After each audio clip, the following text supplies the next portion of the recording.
The first hour of Sportstime is brought to you by Lexus of Memphis. Here are your hosts, former Memphis Tiger Gabe Kuhn and Brett Stats Norsworthy. Beautiful morning, yeah, the sun in my morning, babe.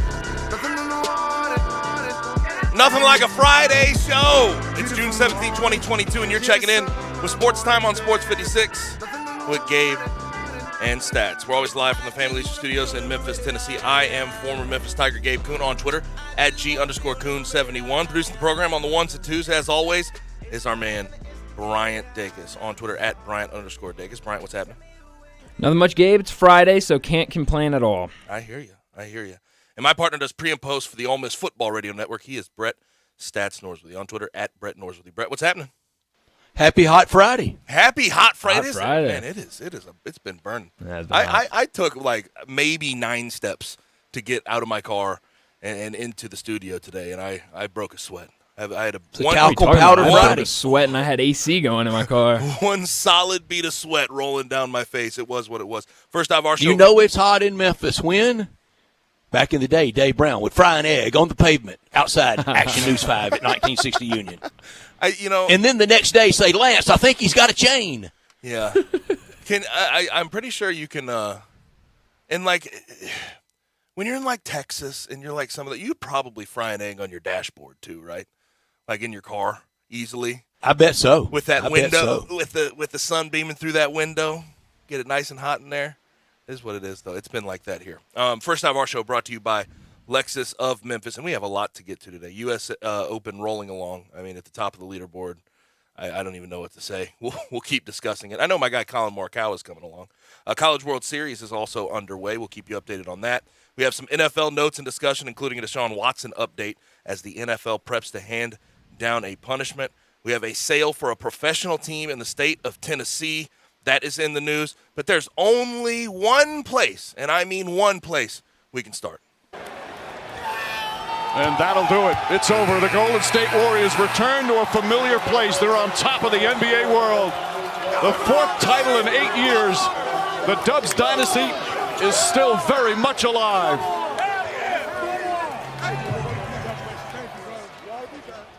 And when you look at what the Warriors did, 4-2, Warriors get past the Eastern Conference winners, the Celtics. And they sort of hammered them last night. 4th title in 8 years, you heard Mike Breen say. Steph Curry finally gets his finals MVP, 34-7-7 last night. Splits of 31-6-5 for the series. But the story for me, Brett, is not that getting to the mountaintop that we saw this year, but it's about where they were just a couple years ago. It's about the 15 wins in 2020. It's about the injuries that could have slowed or ended careers and still climbing back to the top and proving that you are one of the better dynasties in NBA history. And it proves again, Gabe, you're right in that analysis, but it proves again that every great star, every great champion, every great dynasty has at least one last great act. And I think this is the last great act by Golden State with this accumulation of star power, and it no doubt it is a dynasty. And I'm so glad and proud of us. Pre-series, we weren't talking about Steph Curry having to do anything. If he had gone all goose eggs for the entire series, it wouldn't have done anything to dent what he has accomplished. And now there are many talking about where he ranks top 10. Remember, on any top 10, to put one in, you got to take someone out. Yep. And who do you want to take out? And here's the thing: is like I look at what this Warriors team was this year, and you didn't get Klay till halfway through the year. He's not what he once was. Draymond Green is clearly regressing in a way that we haven't seen from him in his career. So, like, I still think this is a playoff team year in, year out, but now you have to look toward the future, and you have to say, okay, well, what do you have to do to get back and run this team back? If you want to bring this team back and run it through again, your second leading scorer, your second best player in these finals was Andrew Wiggins, right? You have to re-sign him probably to a max contract, probably to something 144 million plus, something crazy like that. Jordan Poole is another guy who meant a lot to you during the season and into the playoffs. You have to sign him back. I don't know what that contract number looks like, but $100 million is probably a place to start. So for this Warriors team, I don't think anything is guaranteed, but to actually get to this, you could tell just listening to Steph, listening to Clay, and we'll play some Clay sound later. He sort of had some strong words for Jaren Jackson Jr. in a tweet that he made earlier in the season.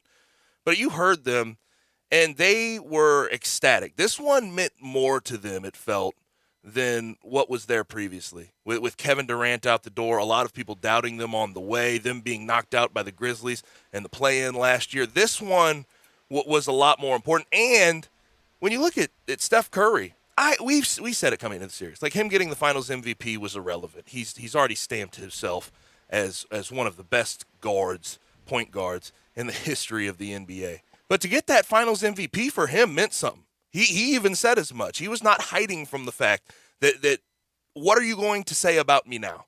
What's the next thing that I have to do to try to prove my worth through some of these narratives you create about me? And I think Steph attacked that, got his Finals MVP, and he feels better because of it. What if there's any ballot that had him not own it? I think he was unanimous. So I think I saw a stat about his MVP being unanimous and his Finals MVP being unanimous. Do you trust that they actually handed out ballots? Yeah. I didn't think about that. I didn't think about it. Do you? Gabe, let me ask you this. Since you're asking me. Do you? There have been times I didn't think any were really actually handed out on stuff. Do you think there are real votes for that the coaches really count real votes for team captain?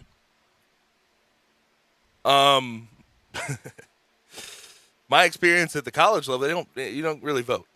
That's it. That's you don't right. really vote. I don't There's really, no polls open. Yeah. I don't know how each team or each franchise handles that type of thing, but I would assume that it's the coach picking captains. And the whole thing. But he earned it. Whether his ballot's handed out or not, I don't know how anybody could have omitted him.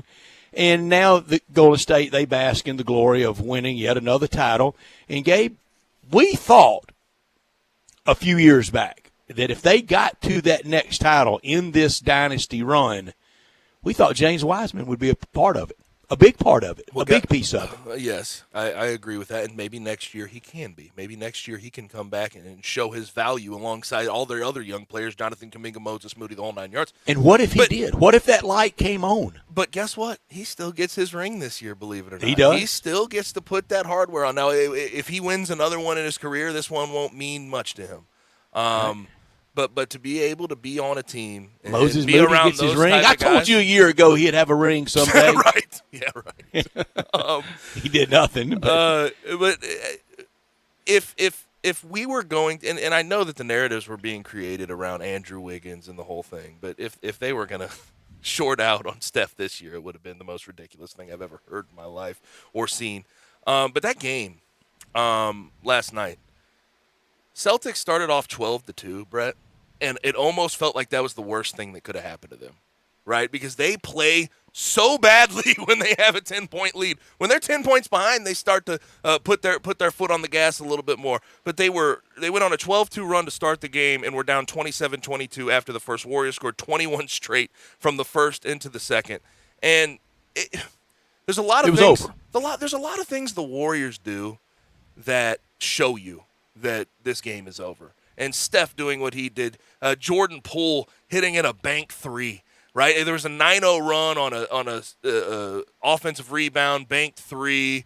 Jordan Poole had two of them. Steph Curry had one, and then Draymond Green. And Draymond Green, like, it's got to the point where offensively, if he makes any shots, we're like, oh, he's cooking with grease. He is fantastic. 12 points for him is a lot.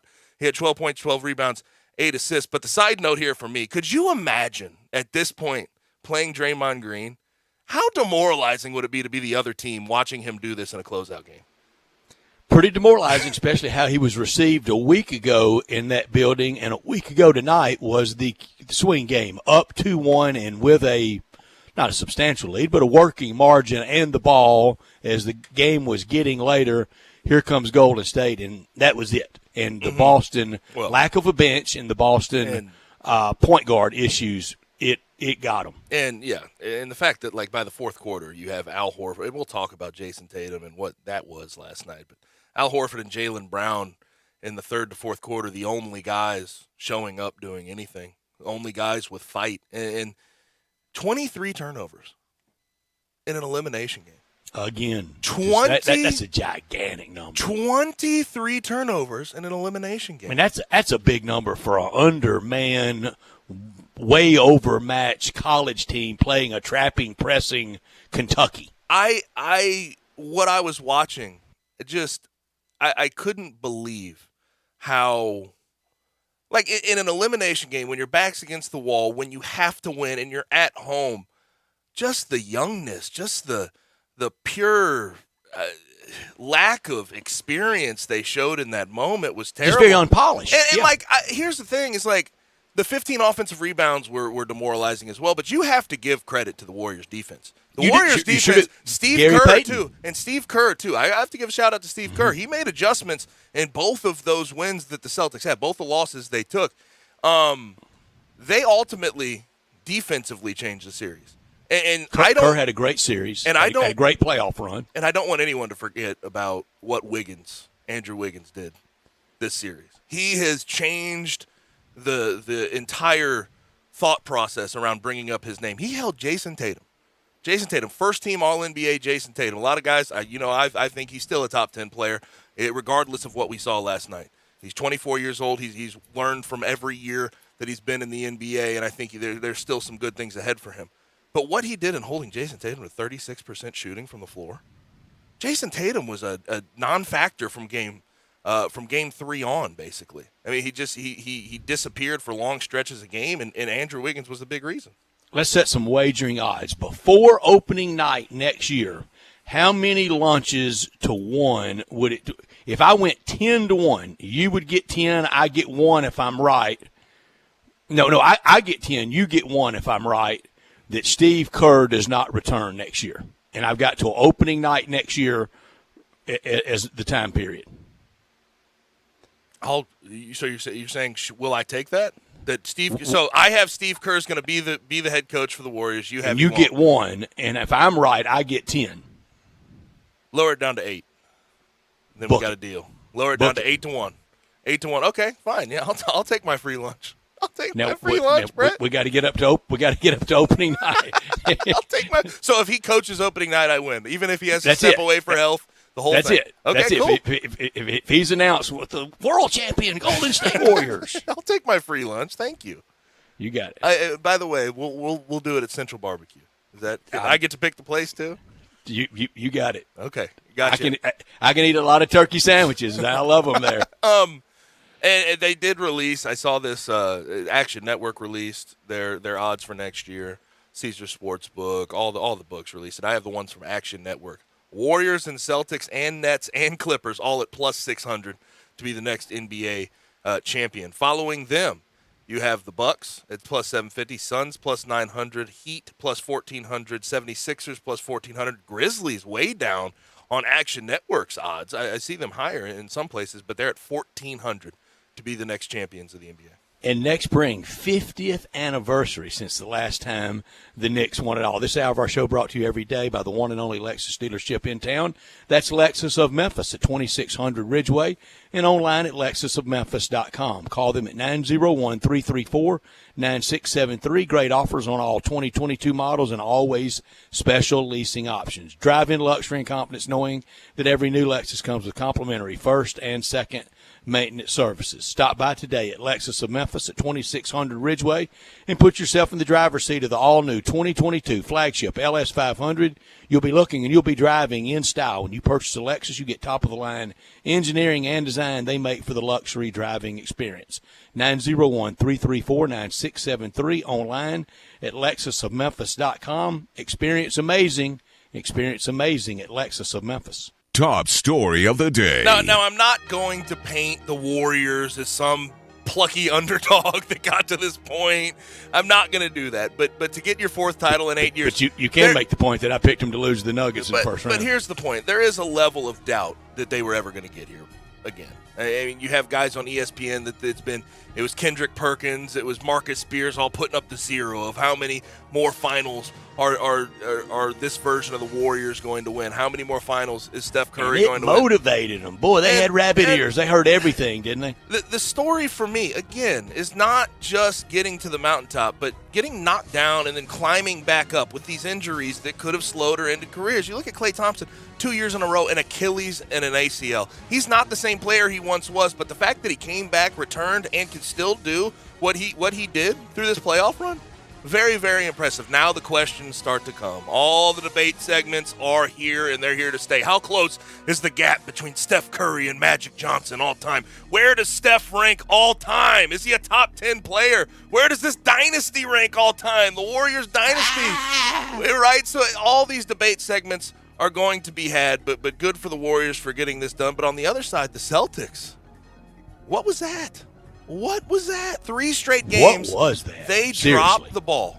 I still think the Celtics 1 through 5, from a balanced standpoint, from being better standpoint, I thought they were better than what the Warriors had 1 through 5. And I didn't think it was much of a debate, but Jason Tatum disappearing the way he did. Give credit to Wiggins, but Jason Tatum, if he's going to be a top 10 player in this NBA, cannot disappear in the biggest moments. And 23 turnovers in an elimination game.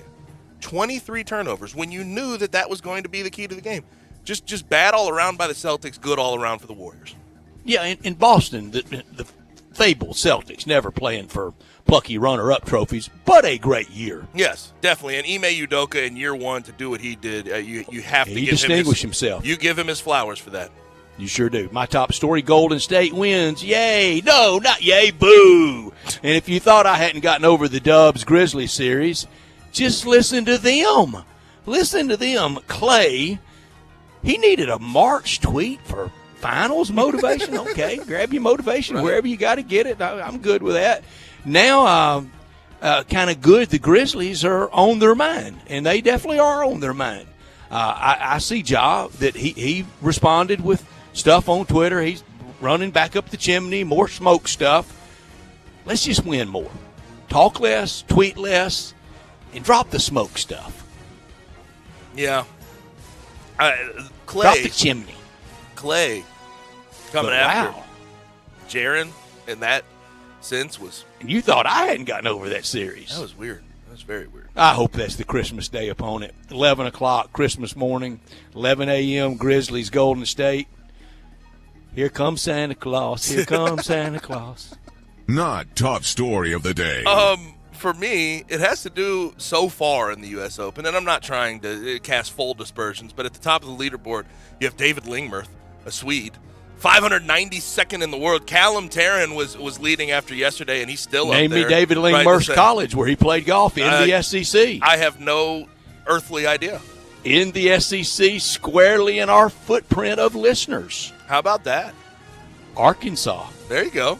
Shout out David Lingmerth. But 592nd in the world, and he's leading the U.S. Open right 592. now. What if anybody has a shot contest 592 and up? Callum Tarrant, 445th in the world at the top of the U.S. Open. Here's what I'm going to say, and this is not – I'm not going out on a limb by saying this. These guys at the top of this leaderboard, Joel Dahman, David Lingmerth, Callum Tarrant, Saturday and Sunday, they are going to fold like a lawn chair. I'm sorry to say it, but it's just what's going to happen. Colin Morikawa making a rush. Scotty Scheffler had a good day at 67.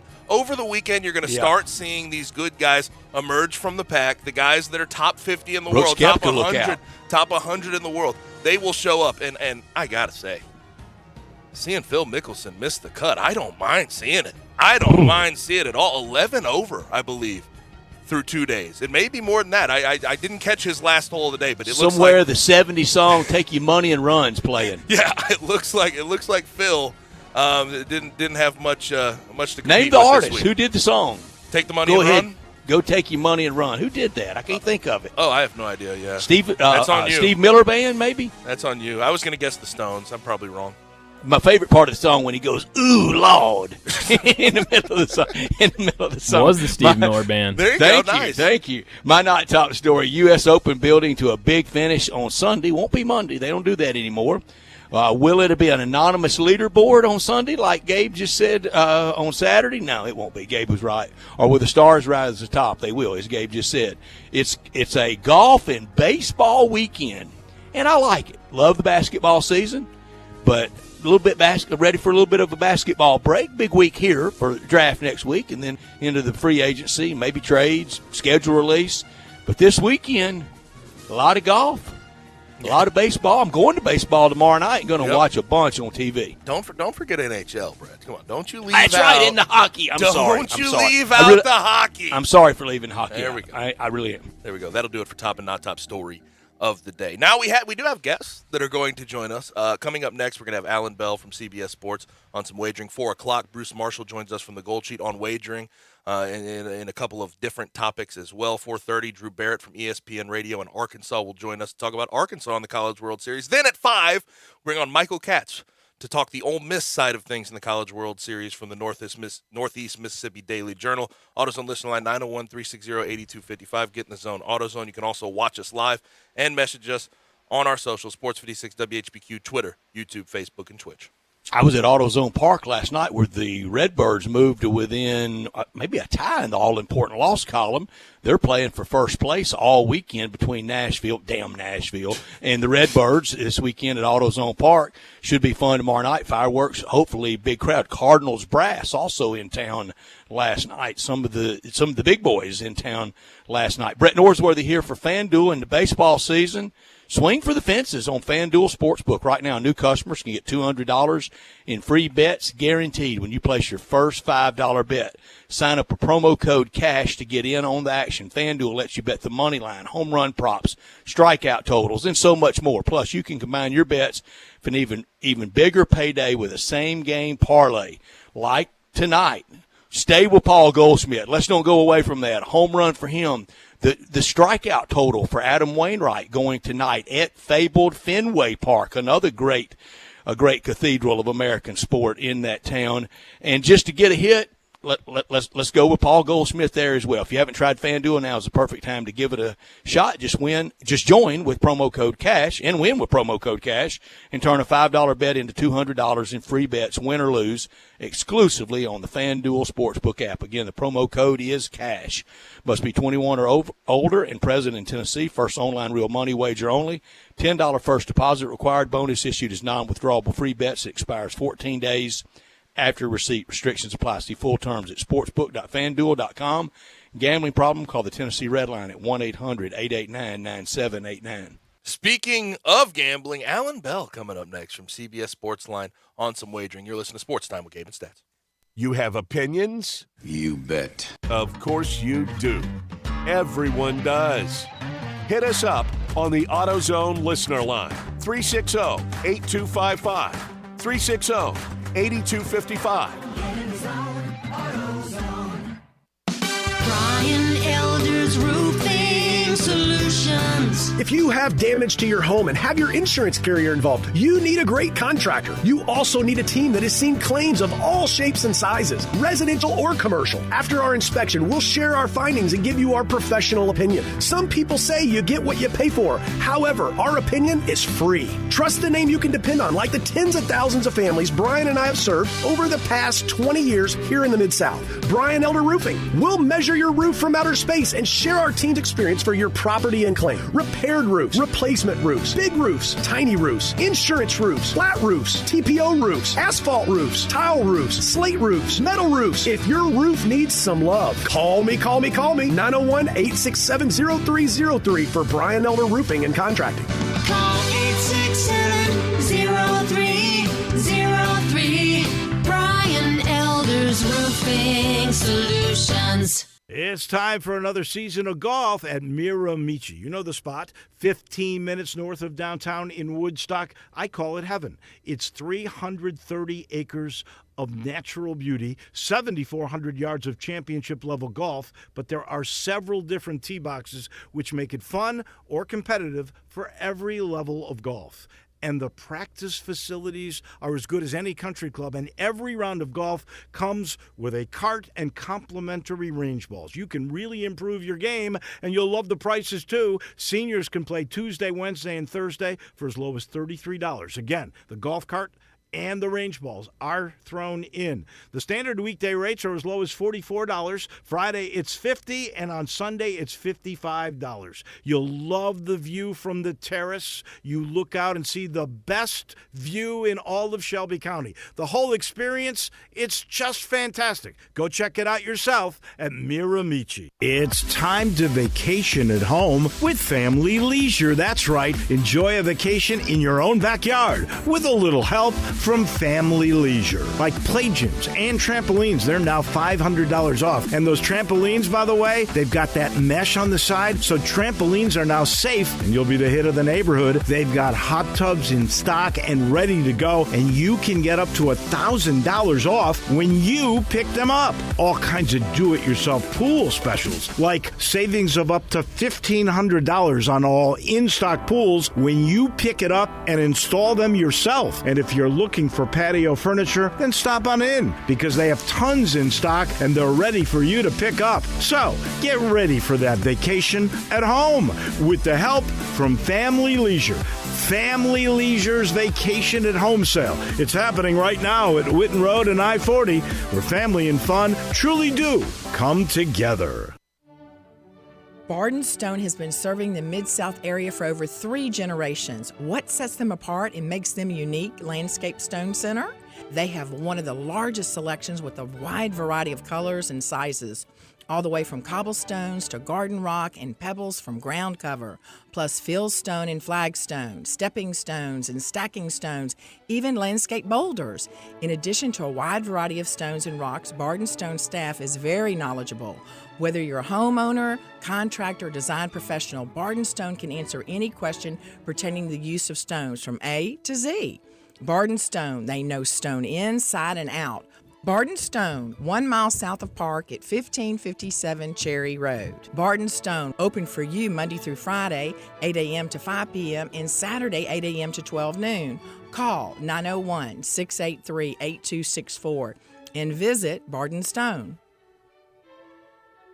Hey, Mid-South, looking for the perfect ride that's perfect for you? We got it at Gossett Kia on the Pike. And if you don't see exactly what you want, no problem, we can order it for you. Right now at Gossett Kia, get a 2022 Kia Forte LXS, $210 a month. 2022 Kia Soul LX, $219 a month. Both 36-month leases and $27.99 due at signing. And road trip ready SUV 2022 Kia Sorrento LX, $315 a month, 36-month lease and $34.99 due at signing. And all Gossett Kias come equipped with a 10-year, 100,000-mile powertrain limited warranty. That's Gossett Kia, 1900 Covington Pike, or shop 24/7 at KiaCovingtonPike.com. If you want it, we got it at Gossett Motor Cars. All 36-month leases, $650 acquisition fee, $30,000 per year, 20 cents excess mileage, 0 security deposit. Forte, Indy 989, 848, MSRP 20,770. Sold in 78, 68, 67, MSRP 20,880. Sorrento, NG 128, 223, MSRP 31,980. Must finance through Kia plus tax Highland license with approved credit. See dealer for complete details. Offer valid through 7/5/22. Dealer stock only. Warranty is a limited powertrain warranty. See Kia.com or retailer for details.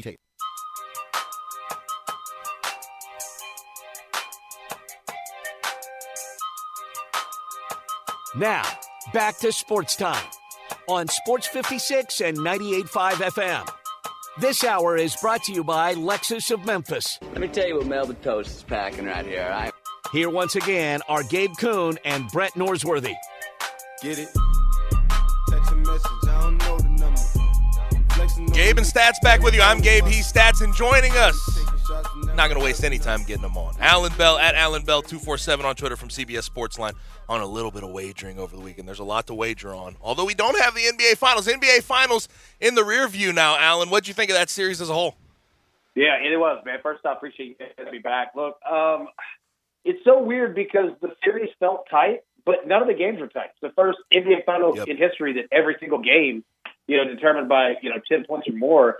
I don't know what to feel like. It felt like we watched, Golden State, take their step more towards history of what they've already done, but it felt like the Celtics just kind of fell apart at the end, man. Yep.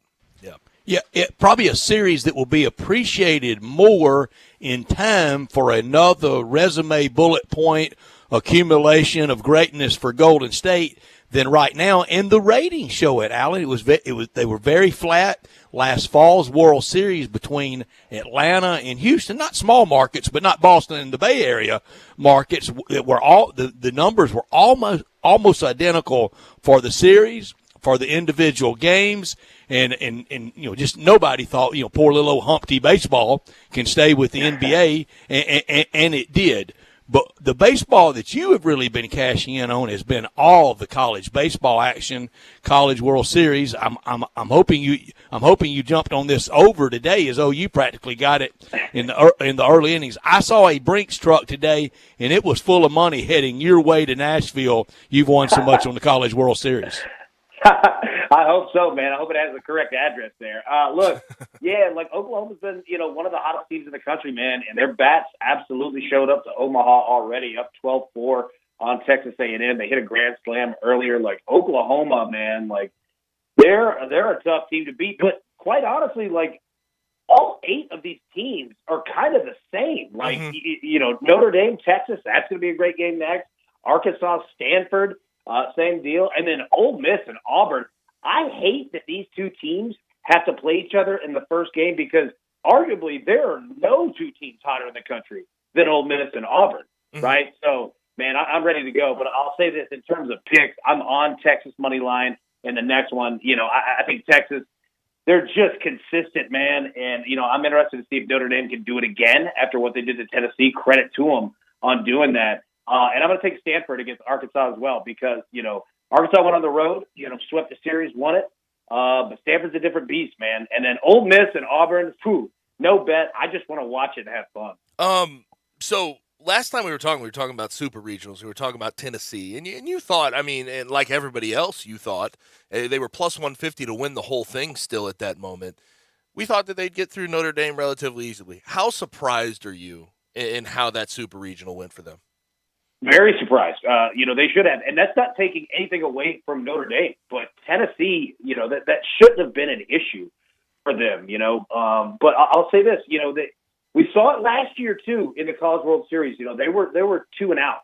And what happened to them is that they kind of got away from what they did all season long, right? Like, they were a team that, everybody looks at the home runs, and, they were big. But this team scored in the first inning, the second inning, the fourth inning. Like, they just kept coming at you. And then as we got along in the regionals and the super regionals, you didn't see those runs early in the game, right? And you saw them just playing from behind, and they put up, comebacks at the end, but you just can't play that game in baseball, man. You play that game consistently, and you're going to be toast. And this is 2 years in a row they've done it. I get it. It's tougher competition here at the end, but, you got to start early. And if you don't, man, you're just playing behind an 8 ball, and they're going to be very, very good next year, but they're going to have to figure this thing out. And you get to Omaha, and and if the wind's blowing in, as it often does at that newer ballpark, you get to a complete different stage than you've been at all year now. Oklahoma defying that with pounding the baseball today. But a lot of Mississippi State people told me last year that ballpark, that's a national park. It's the Grand Tetons. Oh yeah, that's a major league park, right? And look, Oklahoma has what, 1 home run, 2 home runs, maybe. Like I know they had a grand slam, but yeah, like they've been Oklahoma's been taking their walk, getting on base, getting base hits. Like that's how you win in Omaha, right? And teams that rely on the home run, buddy, you're just not going to get them. And I'll tell you what, I did the numbers the last 10 years in game 1s of the College World Series. All right, the average run total per game is 7.7 runs, and the higher seed, all right, 20 and 20 against the lower seed, like right spot on, right there, right? So yeah, you're right, man. Like this is not a ballpark to count on home runs, and if you need them, they don't come very often. You better hit the ball. Alan, I'm going to say the first time I said this was the year that Warren Morris hit that famous home run for LSU, and I think that was in '96. So we're talking 26 years ago, whatever. It doesn't matter. But here's the point. I think it's the hardest thing in all of sports to win. Harder than the NCAA basketball tournament, harder than the college football national championship, harder than a Super Bowl playoff, harder than anything, with maybe the exception of the U.S. amateur in golf with all the qualifying and then the match play, and even it's around the stroke in there too to set up for match play. What do you think is the hardest thing in sports to win? Yeah, it's up there. Team format wise. Yeah, and U.S. amateurs individual too. Yeah, for sure. It's either this or the Stanley Cup, right? Because you just got to keep going in hockey, and it's such a grueling and might sport. lose a tooth in hockey, or a couple might lose a whole bridge work, upper bridge work. You're getting a whole new teeth, set of teeth, afterward. It's one of these two because you just have to keep coming. And what I love about it is that there are no flukes. Like, you do not fluke win the College World Series. You do not fluke win a Stanley Cup. Like, and I'm not taking anything away from football. We all love it. But a Super Bowl, it's one game, 60 minutes. Yep. You show up and just have an outstanding game. Like, you could win it. But these, man, you've got to keep going and keep going. And especially with baseball, you're looking at, 30% and you're a Hall of Fame type player, right? And you've got to just consistently do better than that over and over and over again. It's brutal, man. That's why these teams that can hit, we all speak about pitching, and yeah, it's extremely important, but you've got to put up runs, man. Like, you have just got to keep doing it, and it's very, very hard to do. Yeah, and you're right about the Stanley Cup. Stanley Cup, I think this year more than any year here in the past about 5, it's the best teams, I think, in each conference. I think we're really seeing it in the NHL in the Stanley Cup. But it's such a war of attrition every year. It's such a war of attrition. Oh, it is. And look, let me say this to you. Like, how good were the St. Louis Blues? Right. Like, they're the only team that gave Colorado any. It feels like the Grizzlies versus the Warriors. Yeah. That's what it feels like to me when you're talking about the NBA. The NBA playoffs. Real quick, before we move off of the College World Series, these numbers for futures for full-on winners are all over the place. I think the shortest odds, generally speaking, Texas and Stanford, right there around plus 450. Longest odds, I've seen A&M as the longest. I've seen Ole Miss, Oklahoma, anywhere ranging from plus 800 to plus 950 on those money line wagers. Now, what if there's a couple of teams you're looking at to make this run that have what it takes to make this run, who would be those right now? Who would you place the wager on? Yeah, so I'll tell you what. I placed a 3-way, go at it here. I took Texas, I took Stanford, and I took Ole Miss. All right. I think if Texas gets past Notre Dame, which I think that they will today, get themselves set up in the driver's seat. And, they'd have to possibly play Oklahoma. But that's a team that they know, right? Like, they understand exactly what Oklahoma is. So I think Texas has a really good shot at it. I think Stanford as well. They're getting better. And through the regionals and super regionals, they legitimately faced every scenario. Like, they had to win 3 games in a row just to get past, and they did it, right? Like, they played up, they played down, they played with pressure. They've done all of it. And if they get past Arkansas tomorrow, they're set up nicely. And then Ole Miss. Like, Ole Miss is a problem to deal with because they can pitch really well, they can hit really well, they don't kill themselves with errors, and they're streaky. Arguably the hottest team coming into this thing right now. I completely agree. Like, they remind me of Tennessee. What we spoke about, what they did earlier in the year, is that you look up, it's 1-0. You look up, it's 8-0. Like, they just rally, and their rallies will kill you instantly. So yeah, I like Texas, I like Stanford, and I like Ole Miss, but arguably, any of these 8 teams can win it. Like, it's going to be a phenomenal College World Series. Couple of business things there in Nashville that pertain to sports, that pertain statewide and region-wide. One didn't get part of the World Cup in 2026, and that's when North America will host the World Cup, not like just the United States Pacific as the United States did in 1994, and the other, the Predator sale.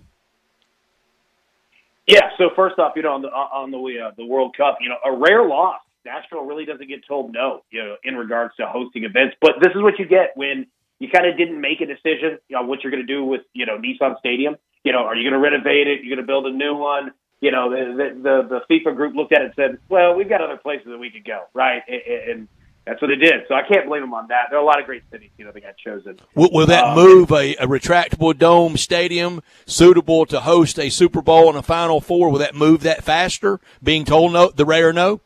Oh yeah, absolutely. Yeah, because that's a lot of money that this city could have used for sure. And then the second one, you said the Predators, correct? Yep. Yeah. So Bill Haslam, former governor of the state, is going to be he's going to be the minority owner for the next couple of years and slowly phase into being the majority owner. And look, let me say this: I like it. I like who he is. Even I'm not a political guy at all, but he was a fair guy, whatever side that you fall on. He didn't really make things about politics. He just made things better. And if you're a Predators fan across the state, like, you've got a guy who cares about the local interest.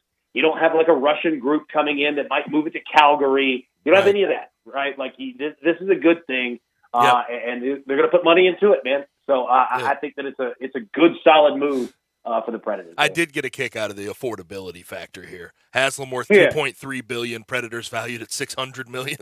Buy him a couple times over if you wanted to, but that honestly, I think your point there, and the biggest point for Predators fans, he's Tennessee. He's not going to want to deal them anywhere else, and you don't know what's going to happen down the road, but that certainly is a good thing. Last thing before we let you out of here, Alan, as far as NHL playoffs, MLB, anything else over the weekend, U.S. Open, are there any plays that you're looking at pretty hard?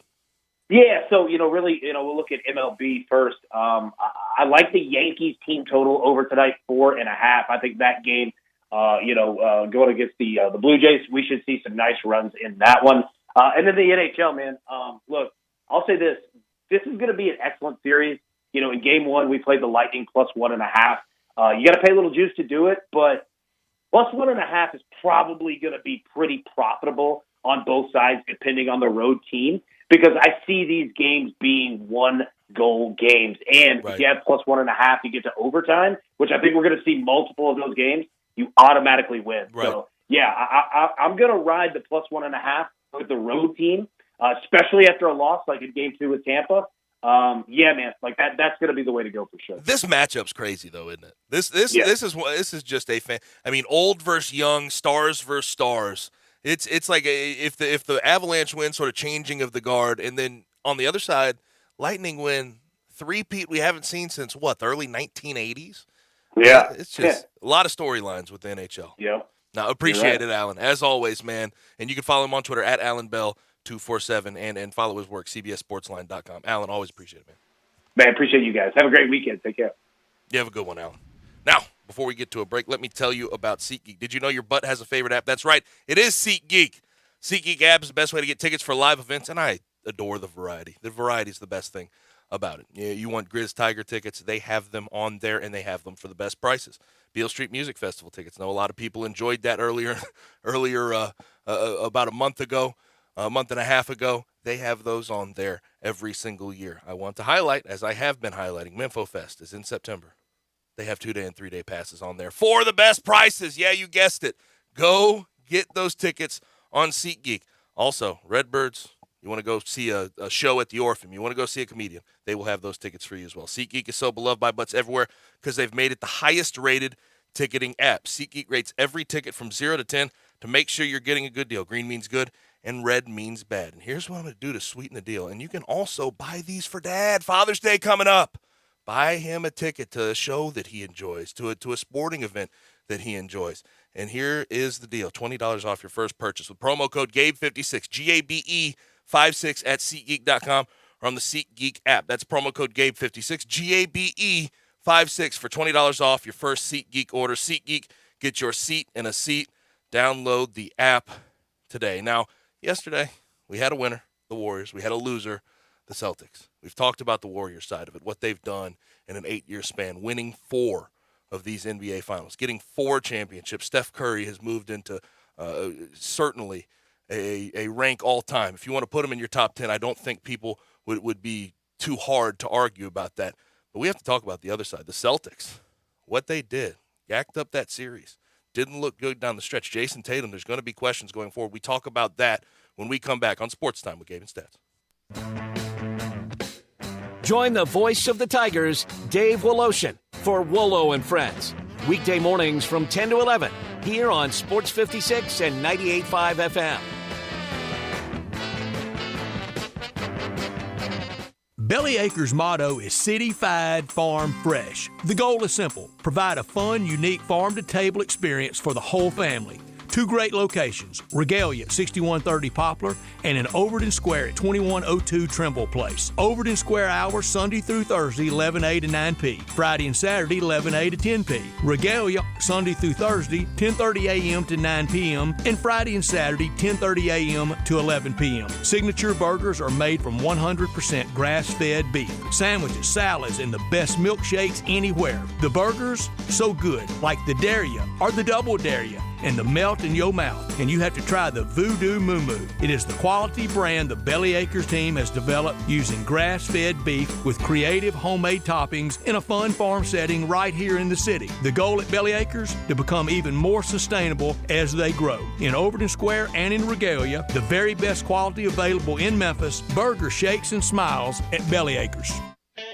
Hi, this is Troy Fiveash, owner of Fiveash Roof Services. If you need a new roof for your home or business, we hope to hear from you and will work hard to earn your business. We are experts and certified in residential and commercial roofing, siding, and gutter installation. I have been serving the Memphis area for over 20 years, and now with two of my sons working with me, we plan to be here for years to come. So if you need a roof, please give us a call.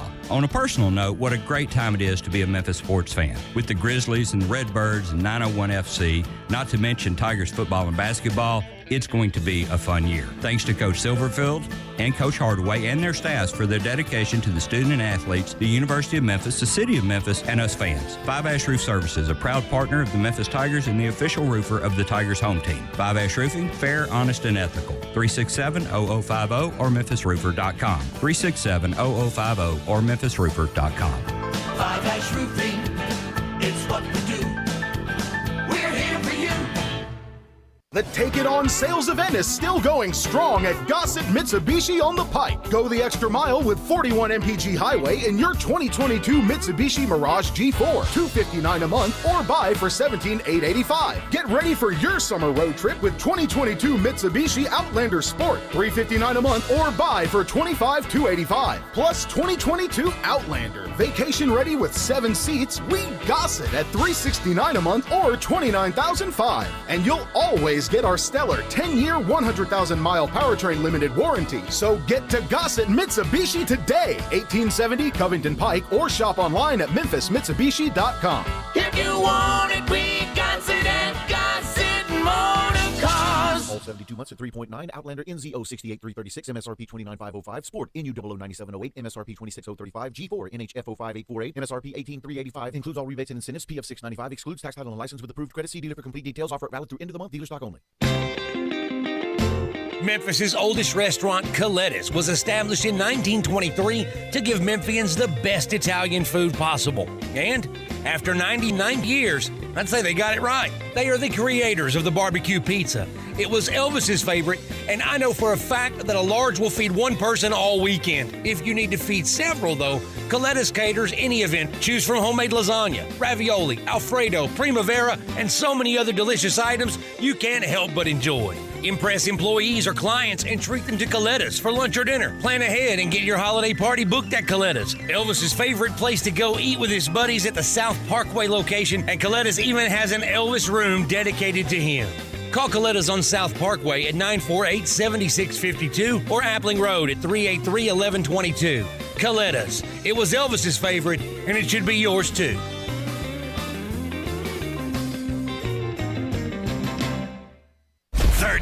Platinum records. Over 65 million albums sold worldwide.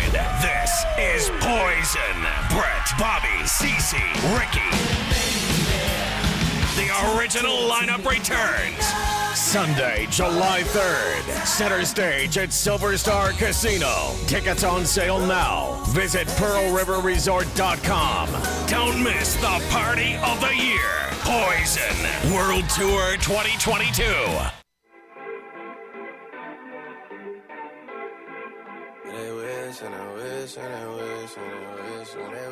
Now, back to Sports Time. on Sports 56 and 98.5 FM. This hour is brought to you by Lexus of Memphis. What we are dealing with here is a perfect machine. It's really a miracle of evolution. Here once again are Gabe Kuhn and Brett Norsworthy. I don't wanna die for them to miss me. Yes, I see the things that they wishing on me. Hope I got Back some in brothers that Sports Time on Sports 56 with Gabe Stats. I'm Gabe Stats. By the way, speaking of Drake, Drake's bringing us back from the break. Dropped his album last night at midnight. I'm sure you got into it, right, Brett? I was in bed. I did. Okay. Honestly, never mind. Have you listened to it, Brian? I've listened to a couple songs. It's pretty good. Honestly, It's okay. never mind the subject. I'm sorry, Gabe. I don't want to do you like that. You brought it up. We can talk about it. I was just bringing it up briefly. We don't have to give a full review. It's a dance album. Yeah, it's You different. said, It's not bad. honestly, never mind. Almost like it was the title of the album. It is. That's what it is. Oh, I'm sorry. That's because it is the title of the album. Okay. But it is what it. I listened to the first couple of songs on it, Brian, and I was that's kind of. Well, I was not sent, overly impressed. I haven't had time really. I've been at work all day, but I was sent a couple songs by Jay Morgan, producer for a couple shows earlier in the day. He sent me a couple songs that were pretty good. I heard the last song with Jay Morgan, the one with 21 Savage. We know who he is. the one with 21 Savage. It's Ladies pretty and good. gentlemen, now appearing really on the big. grand Now stage. appearing, Jay Morgan Harder. J-Mo. Hey, guys, we've talked about. I love the name of that album, and I was kidding. I knew what you meant.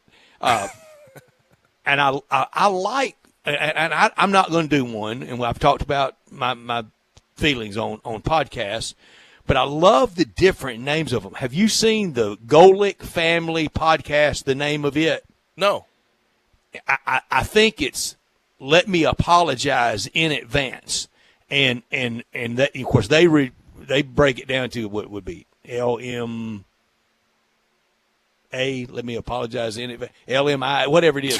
I think that, but that's a cool name. Let me apologize in advance. One of my favorite O-line guys, Jeff Schwartz. He does a pretty good job. I don't listen to his podcast, but his podcast is called GSSY. Jeff Schwartz is smarter than you.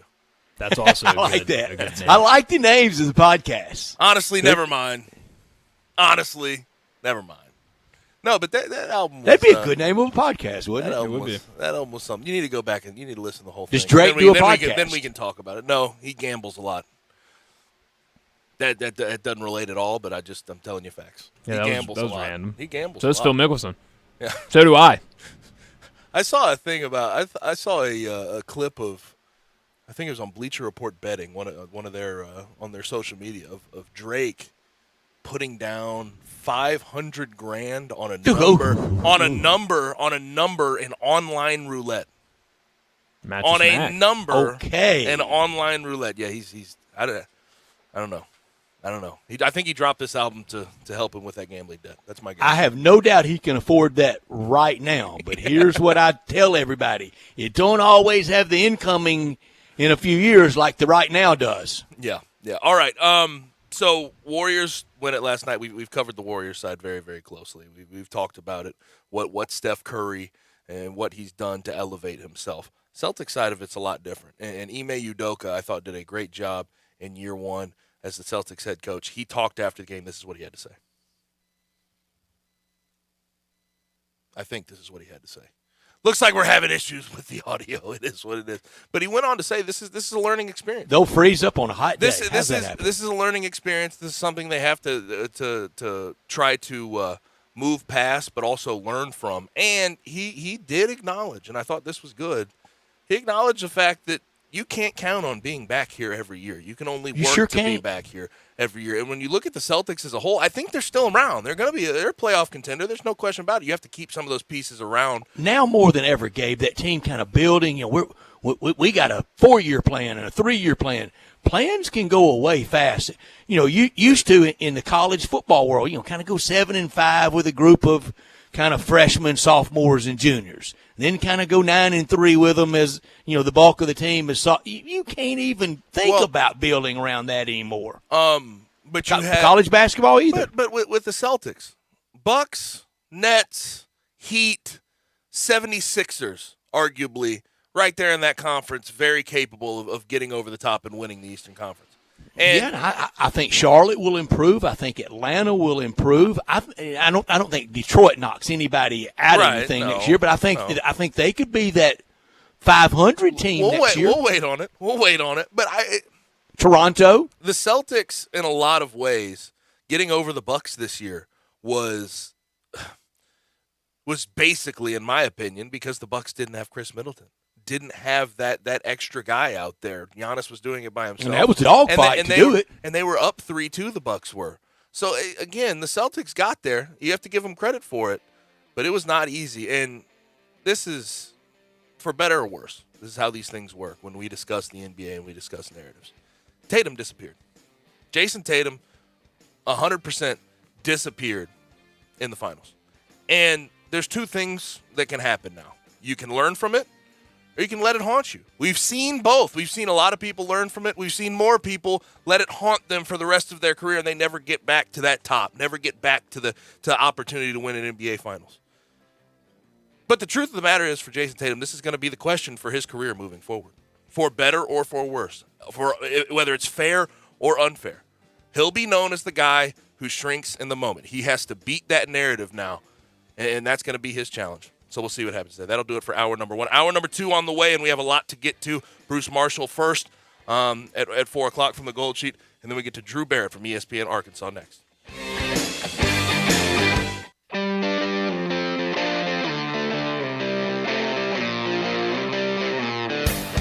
Say there was a place, the perfect place for everything you need for tailgates and patios. Grills and chairs, charcoal and coolers. Everything to make a great game or a great day. That perfect place wouldn't be a warehouse. It's East Memphis Ace Hardware. Locally owned and operated at Quince and White Station, East Memphis Ace Hardware is where you'll find Benjamin Moore paints, local plants from local growers, and Black & Decker tools. Around the block, what you need in stock with people who know their tailgates. Welcome to East Memphis Ace Hardware, the home convenience store. What is all over you? Is that barbecue sauce? Yep. Grabbed a rack of ribs from Central Barbecue on the way in. And what ate them in the car? I was running kind of late. Why not? I mean, if you're going to eat in the car while you drive, why not skip the sauce? Can't skip the sauce, man. Even though Central Barbecue's slogan is smoke is our sauce, I still got to have at least one of their signature sauces. I can't believe I'm going to ask this. Which sauce did you get? All of them. That was going to be my guess. Yep. Alternated mild, hot, sweet heat, mustard, and vinegar. Took a few minutes, but totally worth it. I thought you said you were running late. That's why I was running late. Welcome to Triumph Auto Sales, where you'll have a great car buying experience. Triumph Auto Sales is your #1 source of quality pre-owned vehicles ranging from lease returns to new car trades, all at huge savings. Plus, Triumph has a full array of financing options to meet your needs. Find your next car online at triumphautosales.com or stop in today at 4875 Elmore Road. Triumph Auto Sales will help you get the vehicle you want at the price you need and the service you deserve. For a great car and a great experience from a local and family-owned business, visit Triumph Auto Sales.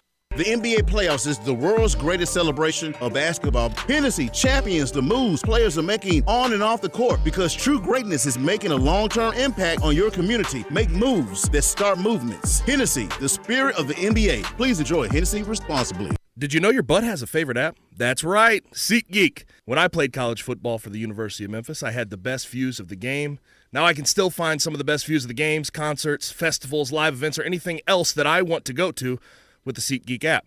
SeatGeek puts tickets from all over the web in one place to make buying simple. Just download the app, choose the event, and SeatGeek will show you what tickets are available. SeatGeek rates every ticket from 0 to 10 to make sure you're getting a good deal. Green means good, red means bad. Simple enough. You can see wherever your seat is located. Download the SeatGeek app today. You can get $20 off your first purchase with promo code GABE56 at SeatGeek.com or on the SeatGeek app. That's promo code GABE56 for $20 off your first SeatGeek order. SeatGeek, get your seat in a seat. Download the app today.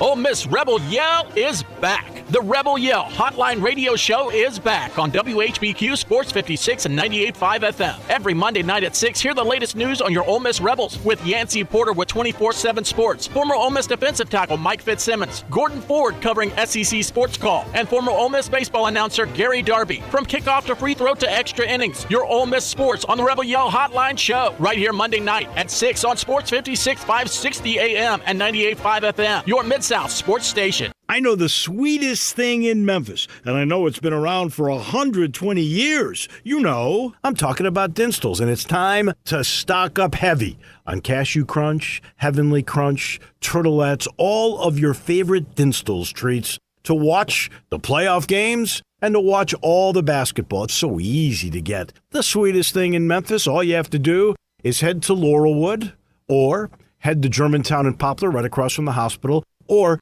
go where they make the candies. That's on Pleasant View. There's nothing that says Memphis better than Cashew Crunch with that little tinge of coconut, or the Turtlettes. Let's face it, there's nothing better than Dinstall's chocolate. That's the mainstay of all candies, isn't it? Milk, chocolate, although their dark chocolate is pretty darn good. And if you get the peppermint with the dark chocolate and put it in the freezer, you're going to love it. So many ways to love Dinstall's. 115 years of making Memphis oh so sweet. We are Sports 56, WHBQ Memphis, and W253 DF Memphis, Flynn Broadcasting Stations.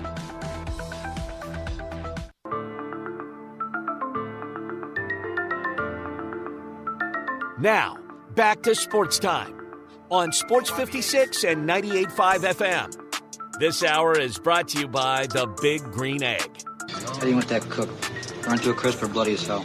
Here once again are Gabe Kuhn and Brett Norsworthy. And the Hellcat watch me race the drift. That little boy problem, don't play with him. Like to ride in traffic with the Drake grip. We'll wipe his nose. Hour 2 is here on a Friday. Sports Time. Gabe and Stats with you. I'm Gabe. He is Stats, producer of the program, Brian Dacus, as always. And joining us right this second, as he always does on a Friday, is our friend from the Gold Sheet, Bruce Marshall. Bruce, how are you? Hey, pretty good, Gabe. So did you enjoy the NBA Finals this whole? Did you enjoy the NBA playoffs? He's in the Bay Area. You're going to the parade, aren't you? Well, I don't know about that. I usually don't go into San Francisco. I just don't. I might go watch the Royals and the A's tonight, where I hear there are tickets available. So tickets available, Bruce. They might put you. They might put you in a lawn chair behind the pitcher's mound. Well, yeah, I'm thinking. This might be a reverse. They might actually pay me to go. So we'll see about that. But no, I found the playoffs strangely compelling. Even though I thought this final series became harder to watch as it progressed, especially from the Celtics side. And I admit, I kind of got this thing wrong, because I was thinking that the Celtics were still going to be able to turn this thing around, although as the series progressed, their offense became more and more dysfunctional. And a lot of that was due to Golden State's defense, which doesn't get enough credit, but I think now it is getting credit for what they did, pressuring Boston high and getting right in Smart's face and Tatum. Marcus Smart is a really good player, great defensive player, but he's not really a traditional point guard. They could really use someone, like a Mike Conley or someone like that, who might be available in the marketplace to give them a legitimate point guard. And you could still use Smart as. They play a small lineup anyway, and you just sort of adjust the rotations and such. So Smart will still play in the game. You could still use his defense, but they were missing something on offense as the series progressed. Not enough creativity, and the turnover problem became acute by the end of the series. So by the end, Golden State's defense I thought turned the whole tide of the series. And you're right. It's about Marcus Smart not being a traditional point guard, because Jason Tatum and Jaylen Brown, with all due respect to their playmaking ability, they turn the ball over ad nauseum. 23 turnovers in an elimination game, and a lot of them came from those two guys. So the running debates today, when we talk about Steph Curry, the very common one I've heard is what's the Steph Curry, Magic Johnson, top of the point guard list. What do you think about that conversation? So I'll ask you, what do you think about that conversation? Does Steph need to add more? Do you think they're about even atop that point guard list? I think he's not done yet. I think they could bag another title before this is done. So the conversation, I think, seriously would have to wait till his career is over, but he's in the mix now. Magic was a little bit different. He's sort of a hybrid point guard. You don't have point guards that big. He wasn't the offensive threat that Curry had. He also had Kareem, who gets forgotten too much when they talk about the Lakers and all the titles. I mean, he was a dominant guy, at least in the first few in the 80s, it was still pretty much Kareem's team. Then it became the later 80s, more Magic's team. But, Curry's in that conversation to be sure. And I do agree. And this was up here last night. I mean, after the game, and, a lot of the local TV was on. And the thought about him being the best shooter in NBA history has some merit. I mean, he really is a threat that you've rarely seen. And there aren't guys coming down the pike like that. He was the perfect guy at the perfect time for the NBA, and the way the rules sort of changed, or the game changed, where the three-point shooting is so prevalent right now, and he's just so deadly from out there. But his game is pretty well-rounded. You saw him go to the hoop last night. His defense improved. So I think you can put Steph in that conversation, sure. Bruce, yesterday we did our Big Four, Mount Rushmore, whatever you want to call it, of not just the teams. We also did Boston and Golden State early in the week, but we did Bay Area versus Boston, and it was hard. It's a lot. I mean, the cup runneth over. You could go on and make a lot of different cases.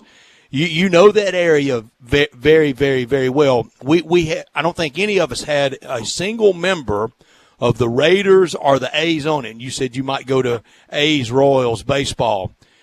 And if you do, you'll go to a place that area with the arena and Golden State with Rick Barry, and then what Charlie O'Finley's A's did and John Madden's Raiders did. That was the neighborhood of champions in the 70s, now really about to be forgotten and just bulldoze. The Golden State across the bay, Raiders to Vegas, coming soon. The A's probably to Vegas. Did the California Golden Seals? Where did they play? I don't remember. I don't know where they played. They played in Oakland. Okay, at that arena, yeah. And hockey didn't work there. The full disintegration of a great sports area. Well, it's the East Bay, and it's a facility thing, because the NHL came back to the Bay Area and the Sharks, who became a pretty successful deal. But they're about to lose the A's, and I think there's something sinister behind what's gone on with the A's roster this season and the way they disassembled that right before, driving it right into the ditch. Yeah, and it's almost like they want to tamp down local support and pressure on the politicians to get this deal done at the Howard Terminal for the new stadium. There's not a lot of local pressure on the politicians to do that now, and it's hard enough dealing. These stadium deals now are not just put a stadium up in a parking lot around it. There's mixed use, and there's other developmental things. You've got to have housing units and things like that in there. And Oakland's as much red tape as you can get. They can get the stadium built easier in Vegas. I don't think the team wants to stay in Oakland anymore. Yep. The sad thing is they could have gone down to San Jose several times in recent years, but the Giants control that territory and have not let the A's come in there to build. And by the way, the Giants got that back in the 92 ballot when they wanted to get a stadium built down where the 49ers eventually built their stadium. The A's granted them the San Jose territory for that. The bill got defeated on the ballot, but the Giants kept the San Jose territory for themselves. I think that's a bad thing that the Giants have done for the A's and their fans up here. But the bottom line is Oakland City. I mean, I don't know that these cities have to keep doing these deals to build stadiums for teams and all that, but that's just the way it is right now. And in this environment, the last couple decades, Oakland has been really slow on that, and they're going to end up losing the A's, I'm afraid. And after 24, that's when the lease runs out of the Coliseum. So that's your feel on it, because I was listening to Rob Manfred, or not really listening. I read the sort of transcript of what he said the other day in his presser about the Rays and the A's, and two completely different conversations. I mean, they asked him about the Rays, and he said, right now I'm focused on Tampa completely. There's some improvements they can make. Obviously, he denied the split time between Canada and Tampa. But with the A's, he said, well, the California political processes are their own sort of animal. I think they have looked at Las Vegas very hard, but then at the very end, the tail end, to stay political, to stay right. But we're seeing everything we can get done in Oakland at the moment. So I feel like his tone is telling everyone that the A's are gone here in a couple years. Yeah, and their situation, just because the lease they've got at the Coliseum only goes through 24, the Rays are still on the Trop till 27. But the thing with Oakland has gone on for a while now, and to get things built in the area. Listen, the Raiders had problems, and the Raiders were partly at fault with this too, and how they sort of ripped off the city. But Oakland, there's a lot of red tape to go through there, and there is not going to be that much in Las Vegas if the A's go there. That's what I think is going to happen. Tampa Bay is a little bit different. I think it's more a problem of St. Petersburg there. Here's the fly in the ointment for Tampa Bay, though, is that the Yankees are very well entrenched on the Tampa side. They've got their minor league facility right across from the Bucs Stadium. That is where a baseball stadium should be built, and that is one because it's more accessible to that region. You can get people from Orlando who could come in. They don't go. Nobody goes to St. Petersburg. It's too inconvenient. But the Yankees have sway with some political people there. Listen, the Steinbrenners, they have, Tampa is one of. I mean, the old man lived there. I mean, Tampa was his home, and politically there's some strings that the Yankees are able to pull there. They might not want the Rays to come in. The Rays could usurp the Yankees, and there are some provisions in the MLB bylaws there that would allow them to do that. And I think the easiest solution for the Rays is simply for the Yankees to sell them the land where Legends Field is, to relocate their spring training somewhere else in Tampa Bay region, not in Tampa proper, and for the Rays to build their new stadium there right next to the football stadium. And by the way, they're talking about another new football stadium in Tampa too, and that whole area there just east of the airport where the Bucs Stadium is where they're going to do all this. That's the answer there in Tampa. There's not an easy answer like that in Oakland. That's why I think the A's are more likely to go. The Tampa thing's disappointing, though. To be 25th in attendance and be one of the best teams in the best divisions in baseball is very depressing. Now, if the A's do end up in Las Vegas, also you have LeBron James on the shop talking about wanting to own the NBA franchise that ultimately ends up in Vegas. I don't know how quick that would happen. I don't know the timetable. But that Vegas market, how quick it has sprung up is something. Yeah, and they can get things built there, Gabe, too. They've had no trouble getting – I mean, there's another new arena on the docket there. I don't know. I've lost track of the arenas there. I mean, there's a new one they've built like 5 minutes from where I live where they had the Big West tournament. This is where the Golden Knights minor league team plays. There's like 8 different venues there, arena-wise, indoor venues, and then they're building this other one. The stadium, they're talking about 2 sites, one on the Strip right by where the Tropicana is right now. There's room there to build, and you've got a local, they can get things done there. And there's, corporate partners, and there's, the hotels, are going to get involved in this too. That's what surprised me about the Bay Area. There is so much money up there to get this stuff done. But because of the ownership situation and the politics of it all, it's been very hard to get the things done they want to get done, especially in Oakland. So a little bit different situation in Oakland. It's going to be easier for the A's to get something done in Vegas. Tampa Bay, there's more options around there for Tampa. I think totally the reason that the attendance is bad is simply location where the stadium is in St. Pete. If you've been there, you know what I'm talking about. It is not easy to get to, and it is inconvenient for too much of the region there. It is simply a venue situation. They'll draw if they go back on the other side of the bay. It's just where they're at. It's just too inconvenient. Bruce, you being the soccer aficionado that you are, I want your thoughts on the 2026 World Cup, the North American hosting World Cup, and primarily the United States sites. And did you go to World Cup 94? I will forever regret not going to Dallas when I was invited. Did you go in 94? I did. I went to the third place game at Pasadena at the Rose Bowl. So there was Bulgaria and Sweden. Sweden 4-0, and nice. That was the one I went to. But it was sort of a nice festival they had in '94. They had a whole soccer, like they do for Super Bowl week and MLB All-Star week. It was a big thing they had in downtown LA, and the Rose Bowl had the final too. So yes, I did. I saw the venues that they unveiled the other day. I was a little surprised they kept DC out of it, and DC Baltimore made a pitch, and they did not use either of those stadiums. So that sort of surprised me a bit. But there's also a little bit of sharing going on with Canada and Mexico in this, which have a few venues as well. So it won't be totally a U.S. deal in 2026, but most of the venues, about 85% of the games will be played in the U.S. Yeah, in Atlanta, the kind of the closest one for us. And in Atlanta, that will be at Mercedes-Benz Stadium, won't it? But is it a rule that it has to be roof open? No, because though they may well do that in Atlanta, but if you remember back in '94, they played some games in the old Pontiac Silverdome. I didn't remember it. They do, and they had to bring in a grass field for that, which was very odd the way they did that. But they have to be on grass. I don't think they can do any of the artificial stuff. So what they do for the MLS in Atlanta, I know the United drew really big at Mercedes-Benz. They may have a new soccer-only facility there. I'm not sure. But I think they do have to play it on grass. So if they're going to be indoors, they're going to have to roll in some real grass. But they did that in '94, so no reason they can't do it in '26.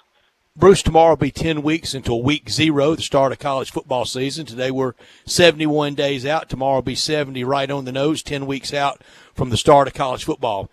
I love that Phil Steele's holy grail is returning starts in the offensive line. What's Bruce Marshall's? What's whether it's the returning starter number or number of seniors, or what is the Bruce Marshall? I like Phil Steele's. What's yours? Well, it's returning starters is I don't look at that as much as I used to, because that's sort of a false indicator, especially these days, because now with the transfer portal in there, you've got different guys coming in. Who'd they start for? Yeah. Who they start for. And in truth, I mean, what defines a starter? I mean, a lot of, platooning and who rotates in, a lot of guys play more. They're not regarded as starters. So I've always thought that's sort of a false indicator. Coaching, I'm looking more at skill positions too, in past history and things like that. But I really like to see how the season develops, and you get a much better feel by mid-late September where these things are going than you do before the season. So that's why I think the returning starter thing is quite overblown. So do you accept or reject the notion if you're ever going to get Vegas, which good luck with that, really good luck with that, but if you're ever going to get them, you can get them a little bit early in college football when they don't have a handle on everything? Do you subscribe to that? Yeah, but that's tricky, because then you better assume you've got the right handle on something too. And for a lot of people, that's right. It's hard. Yeah, I mean, it takes a while for some of those things. Or you may not see any October action. Yeah, I mean, it's hard. I still think, you just sort of, feel your way along, and then you get a little bit better, idea what happens after the season begins. But this stuff, the transfer portal has changed things.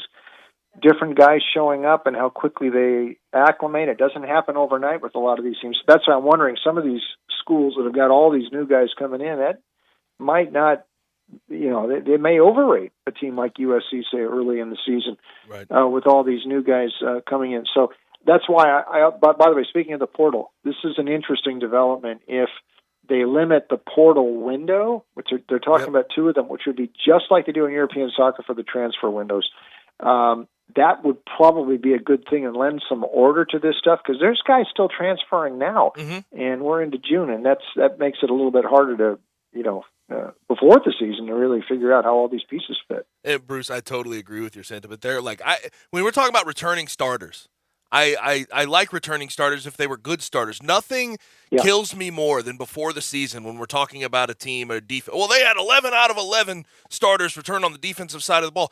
That defense gave up 55 points a game. Yeah, I don't care how many starters are coming back. Yeah. Well, that was John McKay had one of the great quotes long ago when he mentioned about returning starters, and he said if the players weren't any good as sophomores, they're not going to be any good as juniors. So it's just so that's they're just a year older. Quality instead of quantity, that's for sure. Our guest from the Gold Sheet is Bruce Marshall. Now, Stanley Cup Finals. 1-0 Avs right now, young team versus old team, and I know the Avs have some level of veteran leadership on their team. Do you think there's any particular beat in this series right now, or do you think this is going to be an all-time classic, probably get to 7 games? I think it might be the latter, although you think that sometimes, and it doesn't materialize that way. I just think from watching Game 1 and the way that thing went, it sort of went back and forth. You could tell these teams are pretty evenly matched. The goaltending, I still think, may end up favoring Tampa Bay by the time the series is done. If that one checking line they have there with Killorn, if they can, when they're on the ice, if they can slug on the McKinnon line, which I thought they did a better job as Game 1 progressed. And the ice sort of started to tilt toward Tampa Bay, I thought, in the third period. I thought they had most of the momentum until that penalty they had been right at the end of the period, and then the Avs scored early in the overtime. It looks very even to me. The one note here is now Tampa Bay is off a loss. And in playoffs since the bubble a couple of years ago north of the border, Tampa Bay has been great in the playoffs off a loss. 19 of 20, they have won off of a loss. Now, the loss came in Game 2 against the Rangers. They bounced back and won Game 3, very exciting fashion at home, but they are as resilient as I've seen a team in a long time. And you're talking about a historical run here. If they can make 3 in a row, it's the first time since the Islanders did it in the early 80s. And then you can start opening up the conversation about this, where this team fits all time. I still think Tampa Bay is going to get this series, and I think they can bounce back in Game 2. It looks to me like they've got a chance. If they can bring it back even to home, the pressure goes to Colorado, and I think Tampa Bay might be able to do it. We'll see. So where do you think they would rank all time if they do win? Now, I know we can have these conversations after they ultimately do win. They haven't done it yet. But where do you think this dynasty would be? I think we'd have to start talking about them very seriously with Montreal in the 70s and the Islanders in the early 80s. Now, the Islanders won 4 straight, and what the Canadians went 5 and 7 years, 4 and 5, whatever it was there, or 6 and 8. But this year is a little bit different with free agency the way it is. It is harder to keep a core together. And expansion. And now they did have some of that earlier, but they didn't impact those teams that much. Tampa Bay was impacted. They lost a little bit to Seattle in the expansion and free agency. They've lost some. They've had to kind of keep adding, and subtracting pieces more than was the case with Montreal, which was the same bunch with Dryden and Goal and Lafleur and Cournoyer and the whole bunch in the 70s. And the Islanders is pretty much the same core in the early 80s. This has been a core there, but they've had to adjust. So I almost think the modern day accomplishments are a little bit more. And that's why it's so hard to win 3 in a row. Right. It's almost impossible. So I think I'd compare the Lightning favorably, but that's always going to be a subjective comparison. But I think they'd compare favorably, though. He is Bruce Marshall from the Gold Sheet. Bruce, where do we find more of you? Thanks, Gabe. Check us out online, goldsheet.com. We still got picks coming up here. No more basketball, but we do have hockey, like you mentioned, baseball, a lot of that. It's every day with baseball. Goldsheet.com, my picks there. They're also at Vegas Insider and DonBest.com. Awesome stuff as always. Bruce, we always appreciate it. Okay, guys. Thank you. Bruce Marshall from the Gold Sheet with us every Friday. And in Olive Branch at All-Star Chevrolet, find you that new 2020 Silverado you've been dreaming about. They have the trucks. All-Star Chevy with the crew cabs, double cabs, 4x4s, high country. Life is good at All-Star. Down Highway 78, first exit into Mississippi, Kraft Goodman Road, you're there. And when you get there, 1.9 financing available for you, and your good credit deserves it. Kevin and Jeff, Drew, the whole team, right on the money, making it happen for everyone right now. They have the new Tahoes, lots of new Equinox, the new Suburban, and a new black Corvette Stingray. You can still pre-order and get anything you want, or go online to allstarautogroup.com and look at all the certified pre-owned Silverados. If you want to sell any car or truck, All-Star Chevy is the go-to place.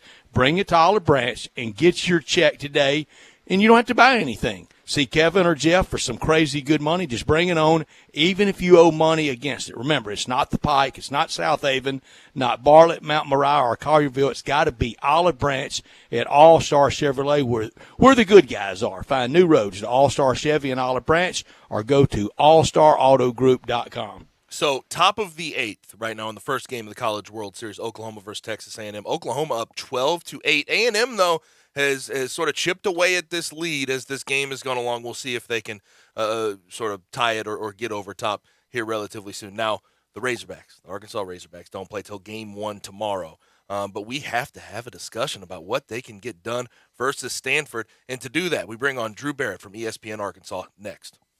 Broadcasting from the Family Leisure Studio, we are Sports 56 and 98.5 FM. Let's talk savings, Mid-South. Colin Johnston here from DeSoto Auto Sales. I want to go camping, but I can't till I sell more cars. So this month, my sticky situation could be your sweet solution. You could save a ton on a nicer, newer car. The more you spend, the more you save. Been burned by credit before? My For the People credit approval process is sweeter than chocolate. We want to help you drive a nicer, newer car today. So if you want to be a happy camper, stop burning up in a car you hate. Truck on down to DeSoto Auto Sales today. But hurry, this deal's done once I finally go camping. I'm Colin Johnston, your dealer for the people. New cars are arriving daily. See them all at DeSotoAutoSales.com. That's DeSotoAutoSales.com. Credit requires bank approval. Negative equity may be refinanced. Vehicle purchase price determines actual discount. Offer absolutely expires on June 30th, 2022. Hi, this is Troy Fiveash, owner of Fiveash Roof Services. As we all know, Memphis can be a hotbed for severe weather, and that weather can play havoc on our roofs. Most people don't know what they should do first when they're concerned about the condition of their roof. Call their insurance company, call a contractor, or trust a door-to-door salesman that's making claims that are hard to believe. My advice would be call the contractor that you know and trust. If you don't know any, research your local contractors and give 2 or 3 a call. I hope your research will lead you to us. Have your roof inspected, decide for yourself what you should do, and whether or not you should file a claim with your insurance company. It's your home, it's your policy, and it's your money. Don't let anyone pressure you into anything. If you give Fiveash Roofing a call, we promise personal service with a member of our family with no pressure and no hype. Fiveash Roof Services, proud partner of the Memphis Tigers and the official roofer of the Tigers home team. Fiveash Roofing, fair, honest, and ethical. 367-0050 or memphisroofer.com. Fiveash Roofing, it's what we do. We're here for you. The Blue Angels are back at the Memphis Air Show, June 18th and 19th at the Millington Memphis Airport. See the Blue Angels rip through the Memphis skies, performing acrobatic maneuvers and formations.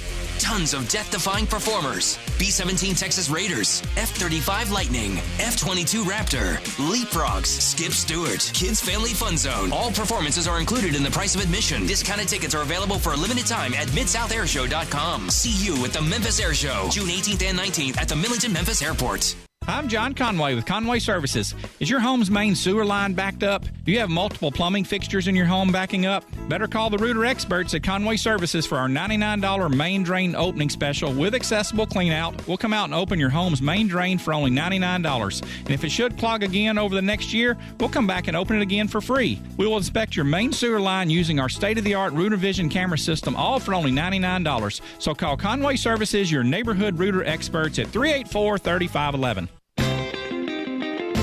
Memphis's oldest restaurant, Coletta's, was established in 1923 to give Memphians the best Italian food possible. And after 99 years, I'd say they got it right. They are the creators of the barbecue pizza. It was Elvis's favorite, and I know for a fact that a large will feed one person all weekend. If you need to feed several, though, Coletta's caters any event. Choose from homemade lasagna, ravioli, Alfredo, primavera, and so many other delicious items you can't help but enjoy. Impress employees or clients and treat them to Coletta's for lunch or dinner. Plan ahead and get your holiday party booked at Coletta's. Elvis's favorite place to go eat with his buddies at the South Parkway location, and Coletta's even has an Elvis room dedicated to him.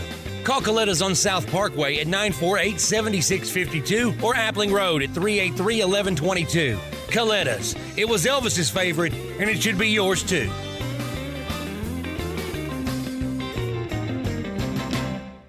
Hey, Mid-South, looking for the perfect ride that's perfect for you? We got it at Gossett Kia on the Pike. And if you don't see exactly what you want, no problem, we can order it for you. Right now at Gossett Kia, get a 2022 Kia Forte LXS, $210 a month. 2022 Kia Soul LX, $219 a month. Both 36-month leases and $27.99 due at signing. And road trip ready SUV 2022 Kia Sorrento LX, $315 a month, 36-month lease and $34.99 due at signing. And all Gossett Kias come equipped with a 10-year, 100,000-mile powertrain limited warranty. That's Gossett Kia, 1900 Covington Pike, or shop 24/7 at KiaCovingtonPike.com. If you want it, we got it at Gossett Motor Cars. All 36-month leases, $650 acquisition fee, $30,000 per year, 20 cents excess mileage, 0 security deposit. Forte, $89.89, $848, MSRP $20,770. Sold in $78.68.67, MSRP $20,880. Sorrento, NG $128,223, MSRP $31,980. Must finance through Kia plus tax Highland license with approved credit. See dealer for complete details. Offer valid through 7/5/22. Dealer stock only. Warranty is a limited powertrain warranty. See Kia.com or retailer for details.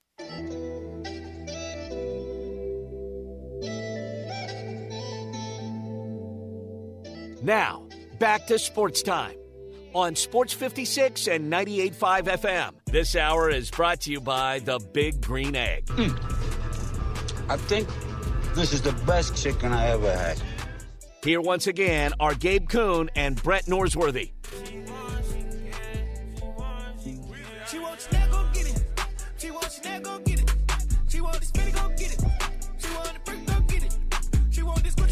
Back in Sports Time on Sports 56 with Gabe and Stats. Brian Davis, of course, producing the program. I'm Gabe. He is Stats, and joining us from ESPN Arkansas, one of my favorite guests that we have, Drew Barrett at dbarrett36 on Twitter. Drew, what's happening?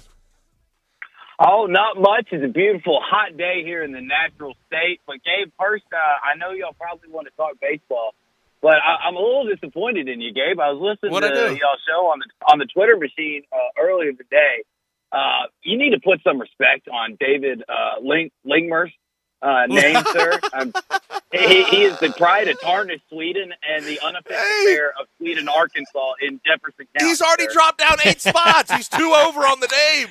He's 2 over. I just want you to know it goes John Daly, David Lingmer. Okay. That's it. In the state of Arkansas. All right. John Daly. Sorry, you put some respect on that Arkansas love. And the Swede. He's a Swede, correct? He's Swedish. And he's a Swede.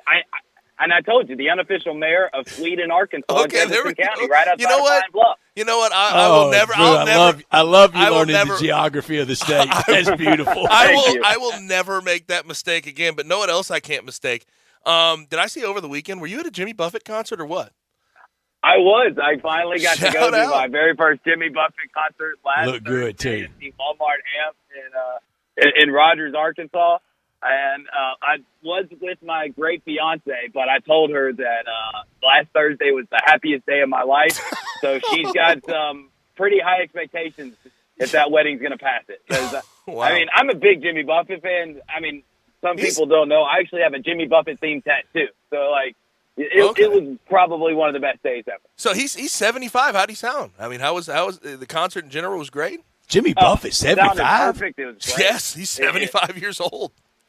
And performs like he's not a day over 25. He's still got plenty of energy. The band, the Coral Reefers sounded great. Everybody was phenomenal. The people, all the parrot heads around me was absolutely phenomenal. And he closed out with my favorite song, 10 Cup Chalice, which I'm not going to lie, it brought tears to my eyes. And you did it well too. You had 2 lays on. You did real well. And a Hawaiian shirt. Fantastic. Drew, you could look at those pictures. And a margarita in my hand. Well, do Jimmy Buffett concerts lead the league? And what's the Panama Jack? What's the brand that I'm trying to think of right now? The Parrots. Yeah. What's the brand I'm thinking of right this second? Just Margaritaville? No, there's a brand that people wear. There's short shorts and the Hawaiian shirts. Tommy Bahama? Yeah, did Jimmy Buffett concerts lead the league in Tommy Bahama, right? Probably Tommy Bahamas and just good old fashioned Hawaiian shirts. And then one of the best parts was getting to experience the tailgate. Paid the $25 extra for parking to go out there and party with the parrot heads. It was a little bit of a low-key party due to the fact that most of them were in their late 50s. But they still had the margarita machines going strong, and the party was pretty good. Well, it was bedtime for most of us in our age group, Drew. That's true. Drew, you could look at those pictures, and I hope Caroline is listening. Is she with you in Northwest Arkansas, or is she back in Memphis? She is back in Memphis.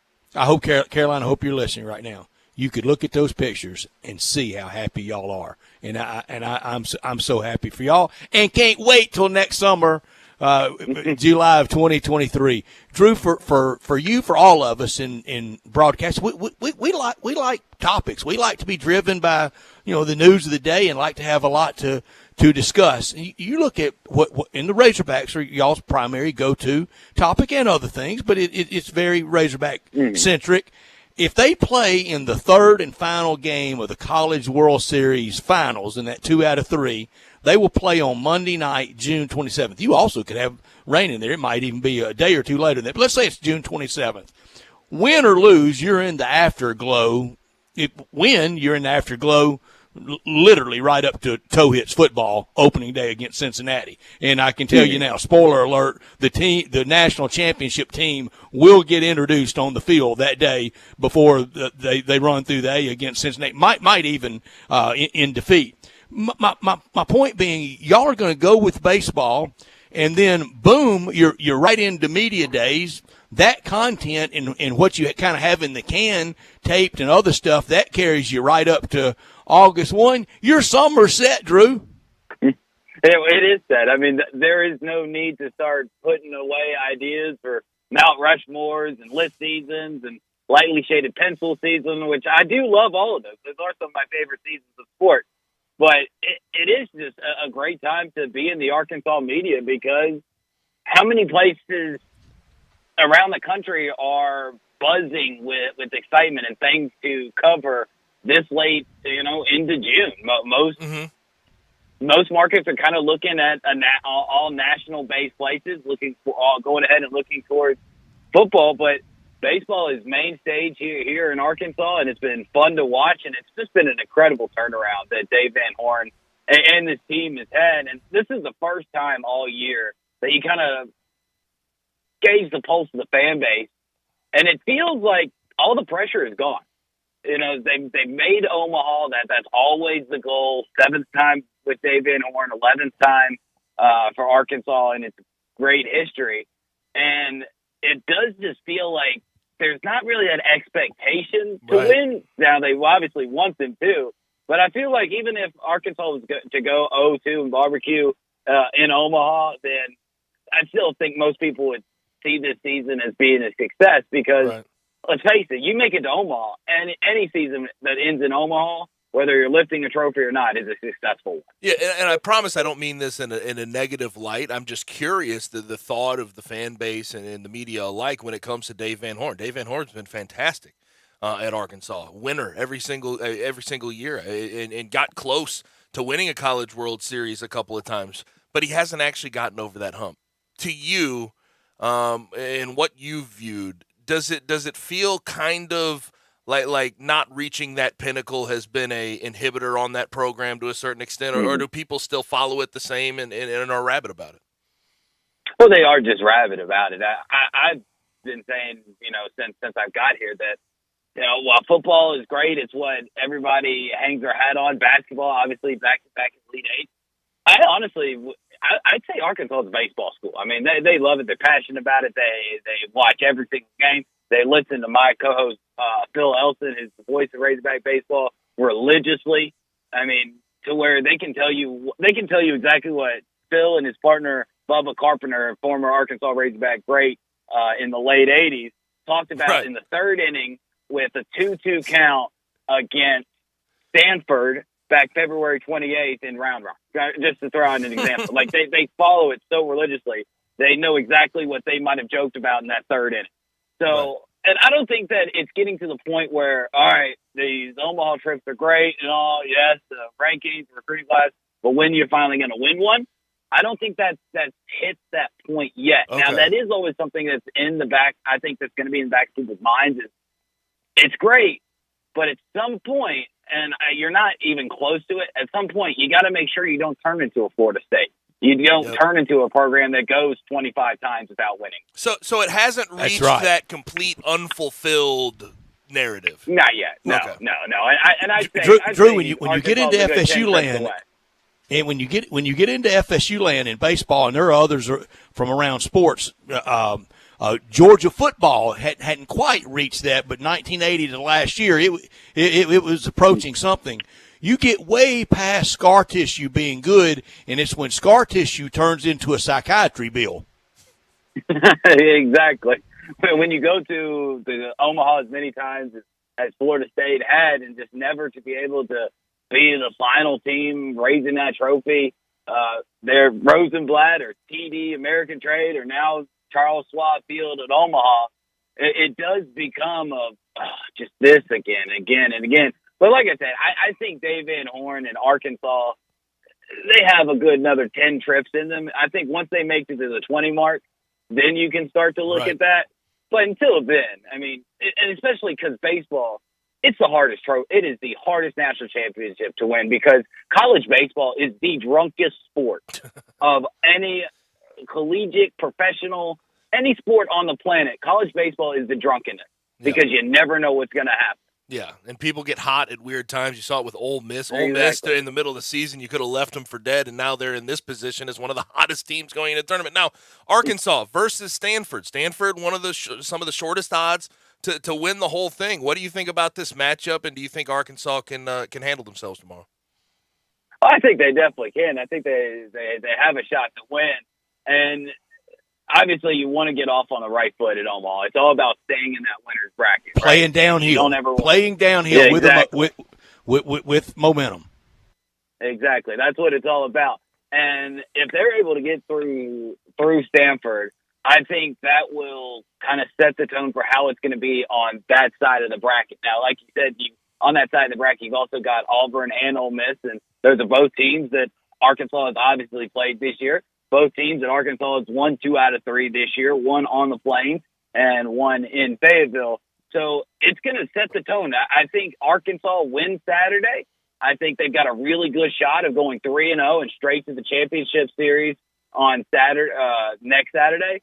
But I think if they drop it, I think they're in real danger of going 0-2 in barbecue in Omaha. And just like from what you said, Ole Miss is one of the hottest teams outside of Texas A&M. Auburn did a great job in Corvallis being able to beat Oregon State, and they're just playing amazing baseball. And real quick, when it comes to Ole Miss, the one thing that is keeping me young in this world, because at an elderly age of 27, I do feel pretty old. Ole Miss has a baseball player on the team named Hayden Leatherwood, who is from the Memphis area, from Carterville. I actually played baseball with him. So it does make me feel young that I actually have a former teammate, even at my ripe old age, that is in the College World Series. Now, he was in 8th grade when I was a senior because he was that good. But technically, I'm still young enough to have a teammate in the College World Series. So it does keep me young. Shout out. Good job. Proud of you. Proud of you. Real quick before we get you out of here, one more thing that me and Brett sort of figured out this week in regards to Arkansas basketball versus Memphis basketball and getting that on the schedule. It seems like from the Arkansas side, not much interest from the athletic department, not much interest from Eric Musselman himself.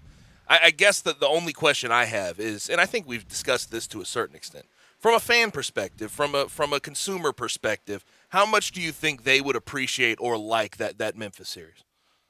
Oh, they would love it. I mean, people in Arkansas want it just as bad as people in Memphis. Okay. And I think that whether they want to admit it or not, there is some somewhat bad blood on each side. I mean, you go back to some of those great basketball matchups in the 80s and 90s between Arkansas and Memphis. They were great. You go over to the football side, and Arkansas still technically owes Memphis 2 games. Yeah, well, still the deal. After Memphis beat them the first 2 times out, I think Arkansas won the next matchup and then said, we're done playing. So there is that bad blood there, and it's good for everybody. And ultimately, I think the news yesterday really, I think it hurt the chances of this thing happening this year, of the SEC Big 12 challenge announcement of Baylor and it being at Waco. That's obviously going to be a high net ranked game. I mean, heck, in January, that could be a top 10, top 5 matchup, depending on how these two programs fare out through the first couple of months. Plus, Arkansas is in Maui. There's plenty of great net ranking teams in that one. So I think if Arkansas would have drawn the short end of the stick in the SEC Big 12 matchup, say they would have gotten against a K-State or an Iowa State or and plus they're playing Oklahoma and Tulsa, then right. I think Eric Musselman might have been thinking of something to go out there and boost that net ranking. But when you get the draw that is Baylor in Waco, and if you win that game, I mean, that's net ranking gold right there. I mean, you can't do anything wrong after that. So with that news, it does bring my confidence level down that it's going to happen. And plus, we've really only heard one side of this story. I mean, Penny's really the only one that's opened their mouth about it. And, until Eric Musselman does say something, it's going to be hard for me to believe it's going to be anywhere close to being put pen on paper. But I do truly believe both fan bases really do want this. And it bothers me to admit, but I'm the first to admit, if you're Arkansas and you're Eric Musselman, you're in that national spotlight. You're going to get good out-of-conference games, and you get the 18 SEC games. You don't need it from an athletic department, from a basketball program perspective, as much as the Tigers would want it or need what they want. I agree. You're right, I'm right there with you. The consumer should matter too. The whole need versus want. Drew, have a great weekend. Now, are you going to go up there? Because a lot of people do kind of on-air people in shifts. They send a crew up kind of the first few days, and they come home and rest, and then another crew. Will you get to go up any? Well, as of right now, nothing's set in stone. I am shift number 2. Ty Richardson is in Omaha this weekend. If Arkansas makes it past Monday, I possibly will be going up to Omaha on Tuesday through Thursday. So and Ty's single, right? He's not married, right? Yeah, Ty is single. So yeah, that hurts you because he can go up to St. Yeah, he can. Yeah. All right, Drew. You have a good one, man. Thanks for joining us. Have a good one, Drew. Have a great weekend. Happy Father's Day to your dad, too. Hey, I will let him know you said it. Thank you. Thank you, Drew Barrett, our friend, Drew Barrett. This weekend, it is indeed Father's Day. Happy Father's Day to all those out there, the newer dads, the younger dads, the granddads, all the dads out there. Your big day on Sunday, and the place to go, same place you go for Mother's Day. Go to Gould Salon and Spa and get that gift card. It's the perfect size for anybody, for anything. Perfect color, perfect gift for mom, perfect gift for dad, perfect gift for anyone. Go online to GouldSalonSpa.com, a commitment to providing a unique fashion-forward experience, and they've been doing it since 1932. Mr. Sam Gould had a dream to provide his clientele with a truly professional and unique fashion experience, and it's been realized with sons and grandsons, a family affair, valuable associates, from a small hair salon to today's juggernaut in all the locations. The one location you can go to is online, GouldSalonSpa.com, but we have so many in our area, from downtown to out east, in between at the square, part of the Renaissance of the square, and so many other great locations. And all those employees there for you. 90 years of distinction, 300 associates, making our area feel so good, exclusive to our area. And the best holiday gift for any season is a Gould's gift card. The best spa packages, salon products, and those gift cards, they are the hit. Go online to GouldSalonSpa.com. You can do it right now. You can do it anytime and make Dad's Day oh so special come Sunday. My Gould's style this week is the SEC. For all the teams they have in Omaha, that doesn't guarantee SEC winner.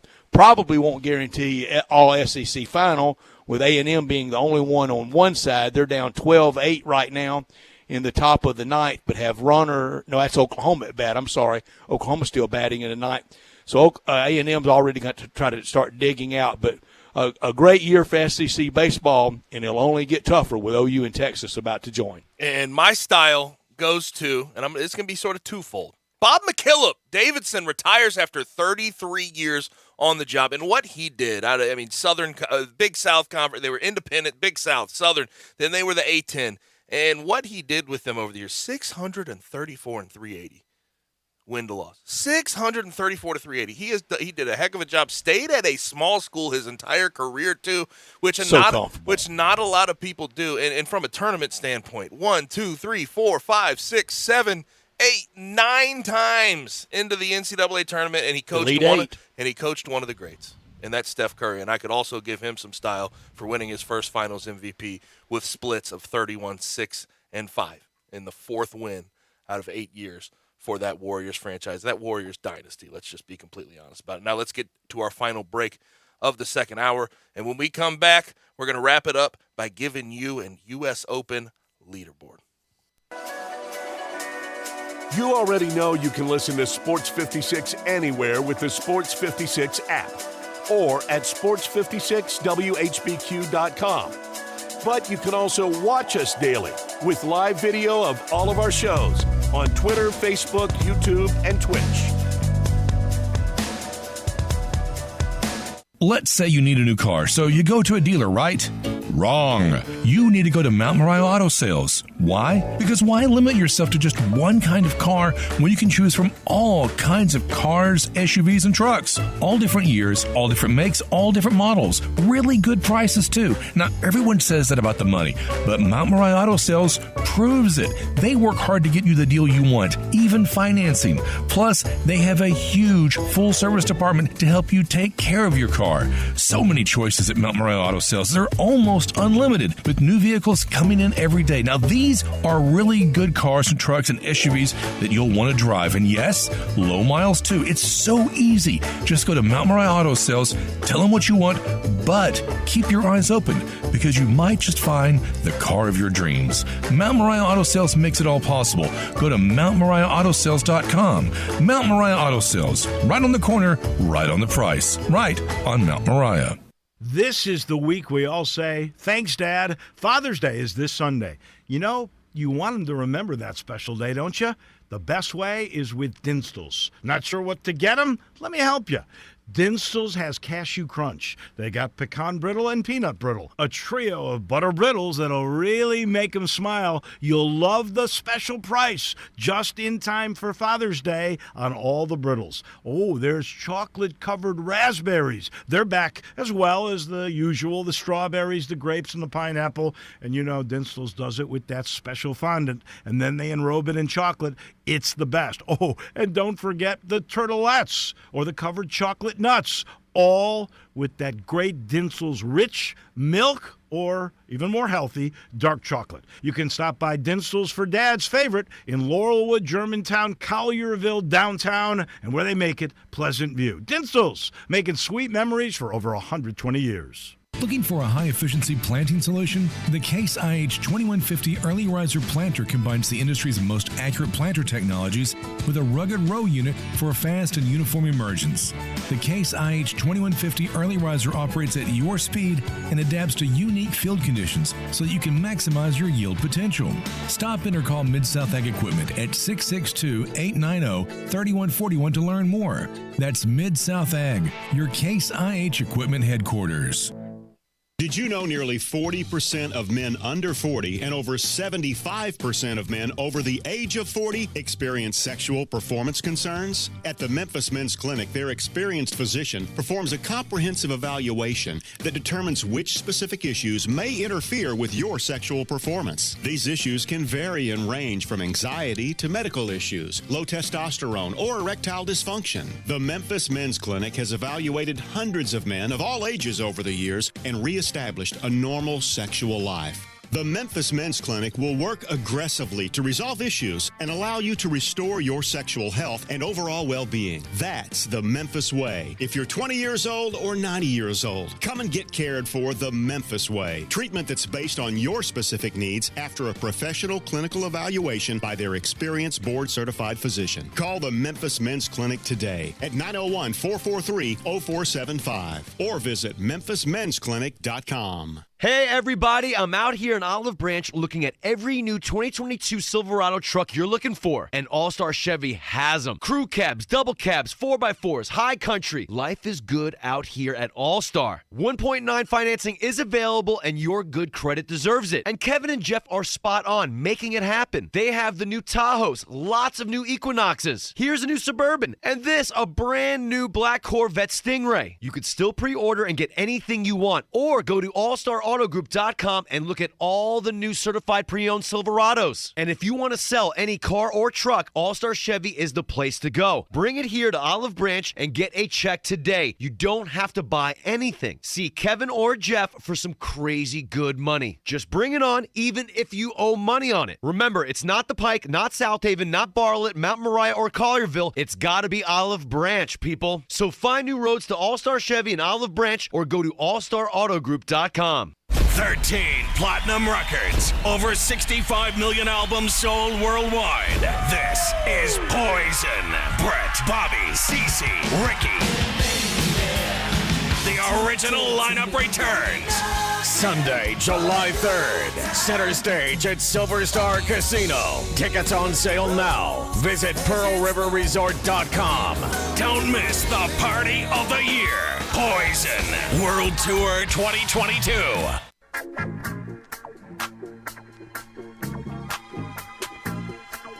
Now, back to Sports Time on Sports 56 and 98.5 FM. This hour is brought to you by the Big Green Egg. Bon appetit.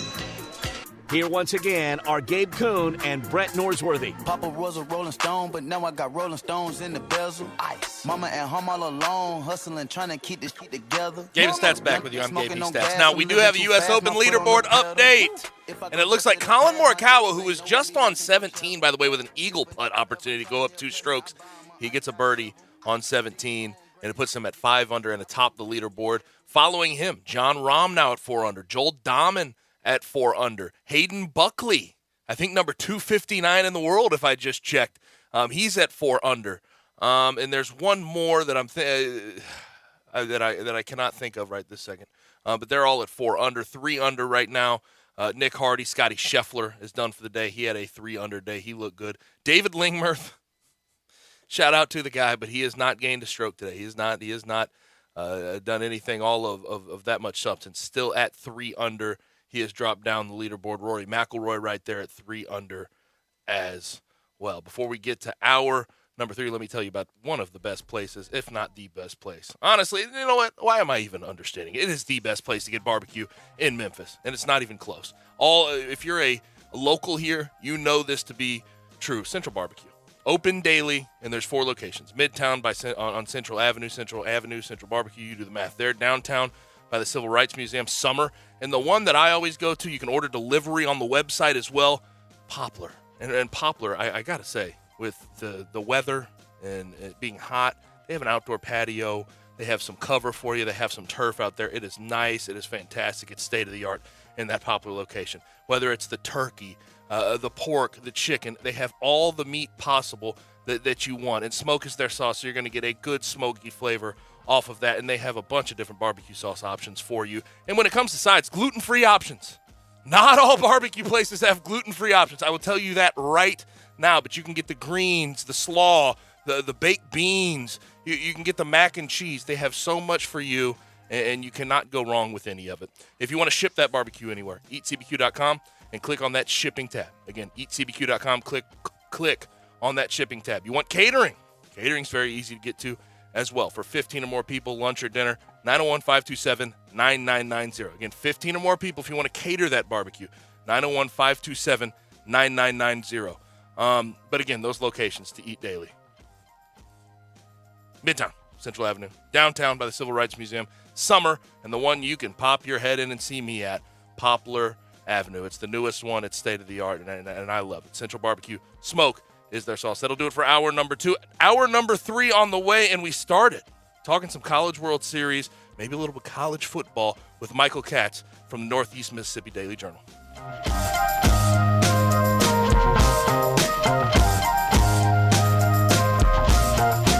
I often say they've set the bar for the way car business should be done at Homer Skelton Hyundai. You know how close that is. It's right there at Highway 78, Lamar Avenue, and Craft Road, the very first exit in Mississippi. I say it because they always come up with new innovations. And right now, when we've had all these shortages on new cars, Homer Skelton Hyundai is always going to come through for you. You won't pay more than the sticker price for a new car at Homer Skelton Hyundai. That's Chris True's pledge. You'll never pay more than sticker price. Those other guys, they could charge you a whole lot more for that new car because they know there's a shortage. That never happens at Homer Skelton Hyundai. That's part of the philosophy and the team that's been together for about 15 years now. You want the best of service? You want the best of products? It's the combination and the trust you'll always get from the best guys around. Homer Skelton Hyundai and Genesis of Olive Branch. Remember the song, The Times They Are A-Changin'? This is Sheldon Rosengarten with Marks Bensdorf Realtors, and that is exactly what has happened in the real estate business. That is why I team up with Kelly Erb, or Hugh Mallory, or Elizabeth Kulo, Melanie Simpson, or Diane Balkin. With one of them as a marketing partner and my old self as a point person, we have taken the changing real estate market and turned it into our benefit and our clients'. Today, we talk about escalation and appraisal gap clauses, bidding wars, and which is the best deal for our client. And what you see is not always what you get. Most people call me Shell Dunn because they've heard that when you want the job done, call Shell Dunn. So before you make a move in real estate, remember to talk to 2 to 3 real estate brokers, but make sure I'm one of them. Reach me, Sheldon Rosengarten, Shell Dunn, at MemphisRelocate.com or 483-0546. That's 483-0546 or MemphisRelocate.com. It's important for a really great bar to have a few things. A relaxed atmosphere, cold beer, excellent cocktails, and in the case of Bell Tavern, Memphis' perfect downtown bar, a Harold. He's been a bartender in Memphis for decades, and everywhere he's been, he's become legendary. Harold may not remember you the first couple of times you come to Bell Tavern, but he will remember a story about the time he did something insane in some place like Alaska that involves something like a bear and a canoe and a flare gun. You can find Harold most nights at Bell Tavern, tucked into Barbaro Alley. The easiest way to find the tavern and Harold is to walk right through the dining room at 117 Prime. Simple, smooth, and every sip as easy as the last. Tito's handmade vodka tastes just as good with tap water as it does with your favorite mixer. Back in the day, Tito distilled, hand bottled, taste tested, sent to a few friends, then taste tested again to give you the finest juice around. No frills, no flavors, no fancy labels, just the good stuff. Just Tito's. For recipes, videos, and more, visit Tito'sVodka.com. Distilled and bottled in Austin, Texas, 40% alcohol by volume, namely 80 proof, crafted to be savored responsibly. Hi, folks. Good news for bargain hunters and bandits from the Chevy Sheriff in Collierville. Sunrise Chevy has over 500 Chevys and used cars in stock just in time for the Sunrise Low Price Rodeo. Credit not so hot? It's okay. Sunrise specializes in secondary financing and wants to get you financed. Need a good body shop? Bring it to Sunrise. We work on all makes and models. Remember, you can bring your Chevy to Sunrise for repairs or service no matter where you bought it. Buy American and buy from Sunrise. Find new roads to sunrisememphis.com. 385 in Houston, Levy, and Collierville. Chevy's cost less at Sunrise, partner. We are Sports 56, WHBQ Memphis, and W253 DF Memphis. Flynn Broadcasting Stations. Oh, yeah. Now, back to Sports Time on Sports 56 and 98.5 FM. This hour is brought to you by DeSoto Auto Sales. I couldn't believe it either, but that thing runs like new. Here once again are Gabe Kuhn and Brett Norsworthy. My nail tech knows how to keep it a little secret. I don't wish for my success, I speak it. I caught a buzz and you did too, but you tweaking. I look like I've been getting money, how reeking. You smell me, that's LV. Walk around with my chest out of my skin. Hour 3 is here. Sports Time on Sports 56 with Gabe and Stats. I'm Gabe. He's Stats. Brian Davis, of course, producing the program as he always does. Great on the ones and twos. Shout out Jack Harlow. Well done. Well done there, Brian. Without further ado, though, what we're going to do to start this hour is talk about some Ole Miss. They play tomorrow in the second game in the College World Series. It's been an uphill climb to get to this point, but they have done it, and they're coming in to the College World Series hot. To talk about it, we bring in Michael Katz at Michael L. Katz, covering Ole Miss athletics for the Northeast Mississippi Daily Journal. Michael, how are you? Yeah, I've been telling everybody here over the last couple of days, I didn't think that I was going to be covering baseball this time of year. If you had asked me about a month ago, I thought I was going to be home on vacation. It's kind of crazy how all things unfolded. You didn't have one planned all the way, though. We didn't have to cancel plans, right? No. But it's been indefinitely postponed. I got you. Michael, we are glad to have you on, and you have tweeted about this, you've written about it, and you've talked about it. Now, I know we're a little bit of a come down after having the second or third appearance on the Paul Feinbaum show yesterday. So we're glad you can squeeze little old bitty Memphis in here with us. We do appreciate it. But since you got to Mississippi, since you got on the beat, and you came with a sterling reputation. You were hired by somebody that I trust completely, being hired by Parrish Alford. Rick Cleveland's the governor. Parrish is the senior senator of Mississippi journalism. But since you got here, and it's what we all want, we just had a friend of ours that works covering the Razorbacks. We want something fun to cover, something interesting. You've had it. Yeah, no, it's crazy. I was thinking about it a couple of days ago that I've gotten a Sugar Bowl. I got the NCAA Women's Tournament and the College World Series all within 10 months. It's been a really fortunate time to be covering this program. That's for sure. Mm-hmm. There's no question. And we talked about you just said it. You would have you thought you were going to be on vacation at this moment, but halfway through the season and thinking about where this Ole Miss team was and where they are now, and I know they had to get some health related things correct. But what to you, outside of that, has been the biggest difference from where they were to where they are now? I think for me, it's been really establishing those top two pitching options in Dylan DeLucia and Hunter Elliott. When they really kind of tried a lot of different things in that Friday, Saturday spot, and it just really wasn't working. And they kind of had to, let Hunter Elliott, he's 19, kind of grow into being able to, be in that spot. But really, since they put those two guys in there, everybody else in the bullpen has kind of figured out their role. I think it's really just sort of helped everything on the pitching staff get into place. And, they did go through kind of a weird hitting, slump for a bit where they weren't able to come through with the big hits. And, Peyton Chatagnier, he kind of said it best where he can't really explain what happened, but they got back on track. But I really think the DeLucia and Hunter Elliott's really kind of the quantifiable thing of when things really kind of turned around. Michael, I was at the Friday night game against defending national champ Mississippi State the night before the Grove Bowl, and late in the game, Mike Bianco had to make several pitching changes, and it was rough in the stands. It was some things that a lot of people were getting a lot off their chest at Mike Bianco, and I don't understand some of it, but a lot of it is just always wanting to win, and I think really highlighted, probably made worse from the Ole Miss perspective of Mississippi State being the defending national champs. How much, look, just in and of itself, singularly, on an island, it would be fun to be national champion in anything. But for Ole Miss fans, do you really sense to do it the year after State did it would even mean more? Oh, 100%. And I think so much of what has made this, I guess, as Mike Bianco calls it, kind of their story so, interesting is that it has had these ups and downs and things weren't perfect. It's not like they came in as this 50-win team to the College World Series. They've got 37 wins. Like, it's crazy that they are, where they're at. And I think, obviously doing it after State is great, especially given, I'm sure they're, I don't think Ole Miss fans are too upset that State didn't make it into the postseason this year. But I think the bigger thing is just sort of the narrative of this team and how they did it. I think it makes it, that much sweeter. And then when you add in, what State did last year and the fact that they aren't, they didn't get the opportunity to go in this year.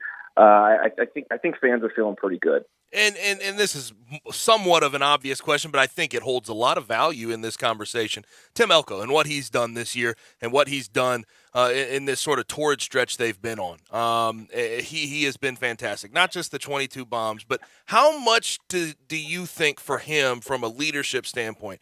When you watch the team play, it seems like he sets the plate, he sets the tone, and everybody else seems to follow his lead. Oh, 100%. It's huge. I mean, there were times when things were really, really bad. And I remember it was like after every game, it was the same conversation. When does this thing turn around? And it was basically, we'll be okay. We're still confident.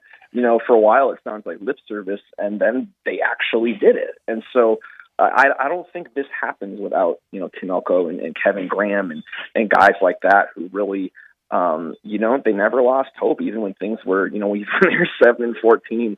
In SEC play, which is crazy to think about. This is a team that, despite their strong finish, they finished under 500 in SEC play. But they rallied late and they did what they had to do. And it really is this time of year. It's about who's riding hot and who believes they can win. And I really do think this is a team that believes they can take out anybody in the field right now. First game of the day just went final, and it's Boomer. Oklahoma defeats Texas A&M. Will the SEC fans there, the Ole Miss, Arkansas, Texas A&M, and Auburn fandom contingents, will they now embrace OU in Texas? Will we be insufferable and already start chanting SEC for them? Yeah, I mean, I've been telling everybody there's 6 SEC teams here already. Right. Nobody's really listening yet.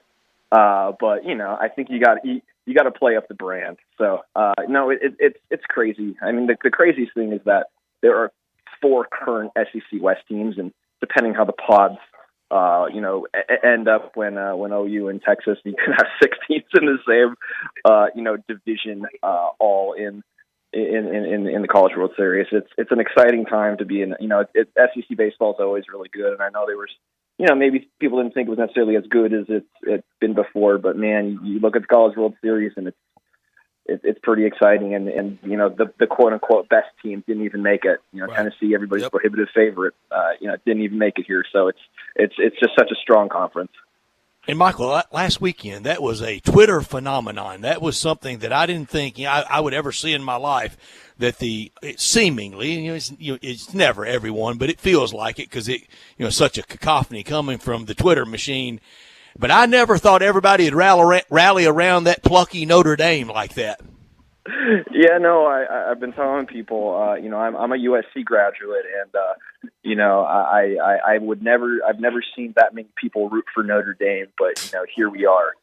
I think it was, Tennessee was just so good throughout the year, and they had this confidence and swagger, and I think it ticked people off a little bit, especially towards the end with some of the, we'll call it base running antics that we saw in their postseason. That wasn't a hook 'em sign, was it? Yeah, no, it was not. It was not. There were a couple fingers missing. And so I think that confidence is what made them so good. But I think when they went down, I think people took a lot of joy in that. And I think the crazy thing is, it's like they were so much of a favorite coming here. Now that they're not here, I feel like it really is wide open. I feel like every year you come in, kind of have an idea of who's going to make its moves and whatnot. But I really think every team here has a shot, and I think that's really, really exciting.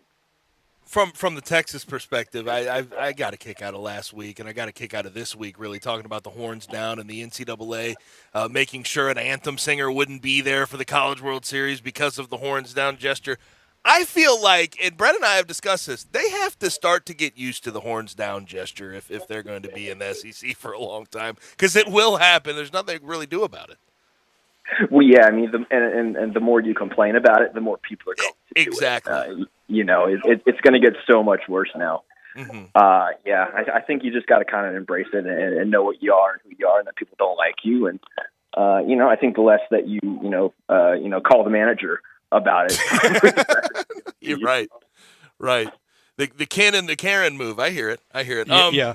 And they're in the lucrative T-shirt market, and I'm always looking for a place for me to get my piece of the lucrative T-shirt market. Can't Texas kind of reverse things and go turn that horns down upside down, kind of like turn that frown upside down? Can't they make some monetize this, Michael? Man, you know what? I might take your idea, Brett. I'm going to be honest. Go ahead. And by the way, before our listeners that are Ken and Karen out there start to get offended and hit our text line, I'm not talking to you. Just talking in generalities. Right. You have great names. I'm not trying to be mean. All right, back to Ole Miss. They have familiarity with this bracket, too. They really do. Auburn, Arkansas. What do you think about their chances tomorrow and in this bracket as a whole? Auburn is really good, and obviously – people are going to say that, they've already played, and that is true. But, it's almost like playing a completely different team. It's been so long, since they played. Ole Miss was in a very different place. They've had, really 3 seasons almost kind of take place since that matchup. And Auburn, they've been pretty steady throughout this season. Maybe haven't had the ups and downs that Ole Miss did. But, I think it's a good matchup. And then, looking forward, in the rest of the bracket, Arkansas is obviously a team they're familiar with. They did lose that series, but they were really close games for the most part. I do think Stanford is really, really good. I think they're going to be a problem. They've just got a lot of power in that lineup. They've been here before.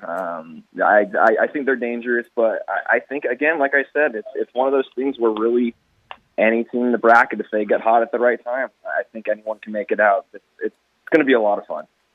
Michael, we're constantly in the SEC kind of fighting the wars and the grievances from the past. The sword really never, hardly ever gets laid down. In Oklahoma and Texas, they have plenty of enmity there. Arkansas's got, a lot with Texas. Arkansas and Ole Miss speaks for itself, and Auburn, heck, I bet you'll find somebody who'll tell you in a hotel lobby, want to beat Auburn for no other reason how Tuberville did us way back when. I mean, it's always the battle of the past.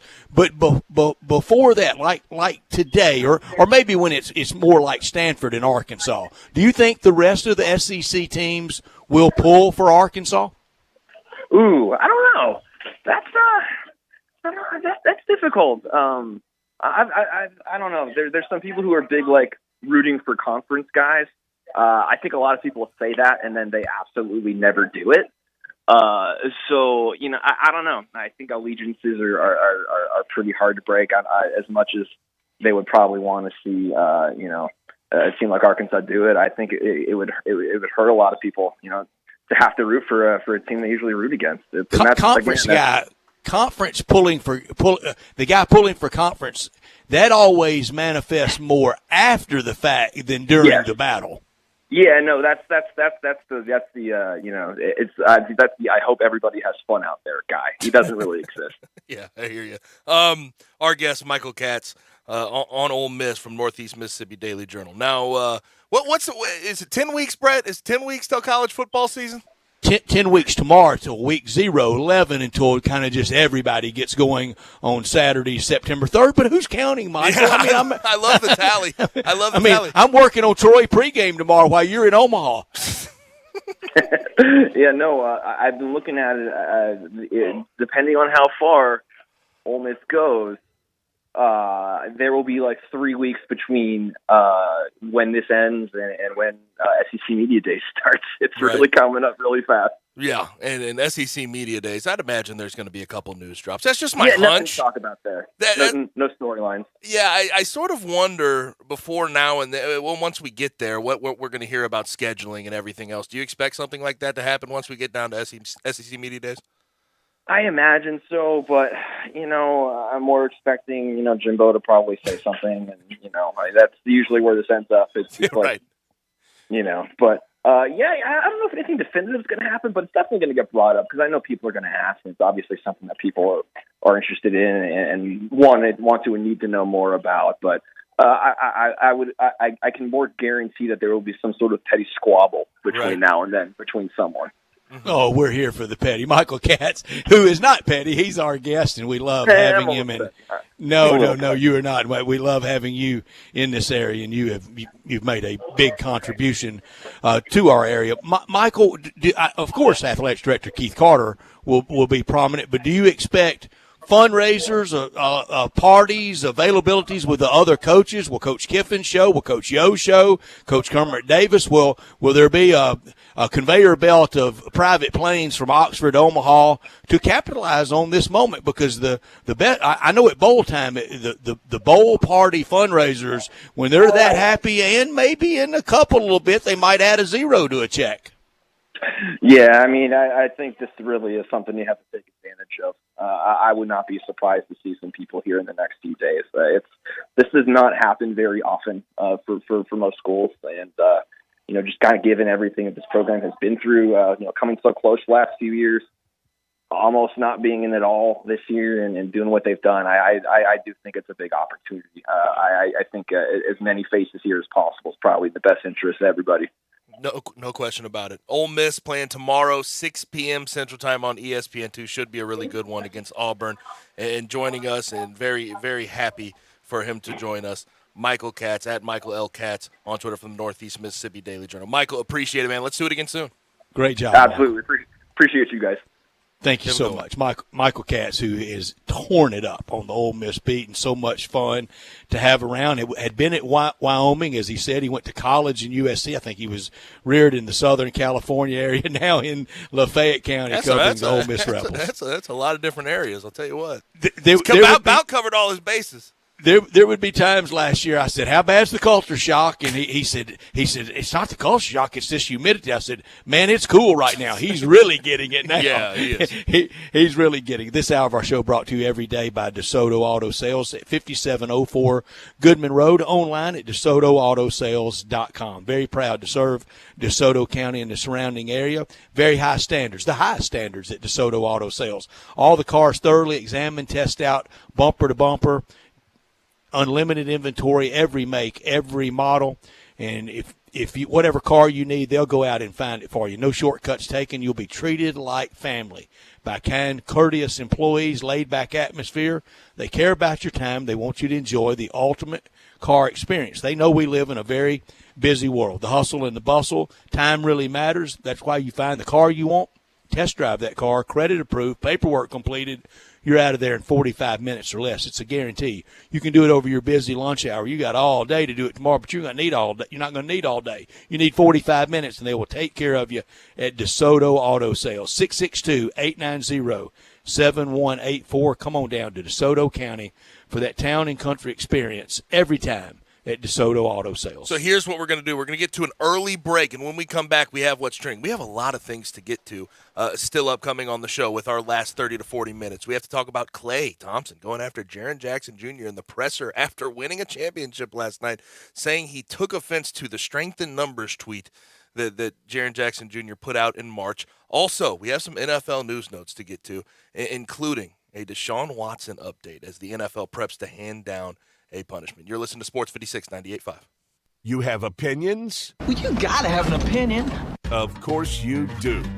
Everyone does. Hit us up on the AutoZone listener line, 360-8255, 360-8255.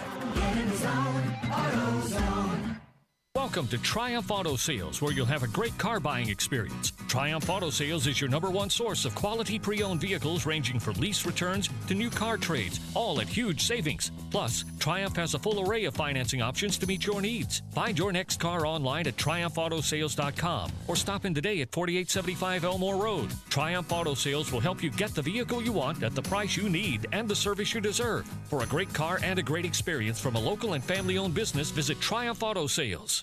Add a little excitement to your sports watching experience by betting on all the action on FanDuel Sportsbook. There's a reason why FanDuel is America's #1 sportsbook.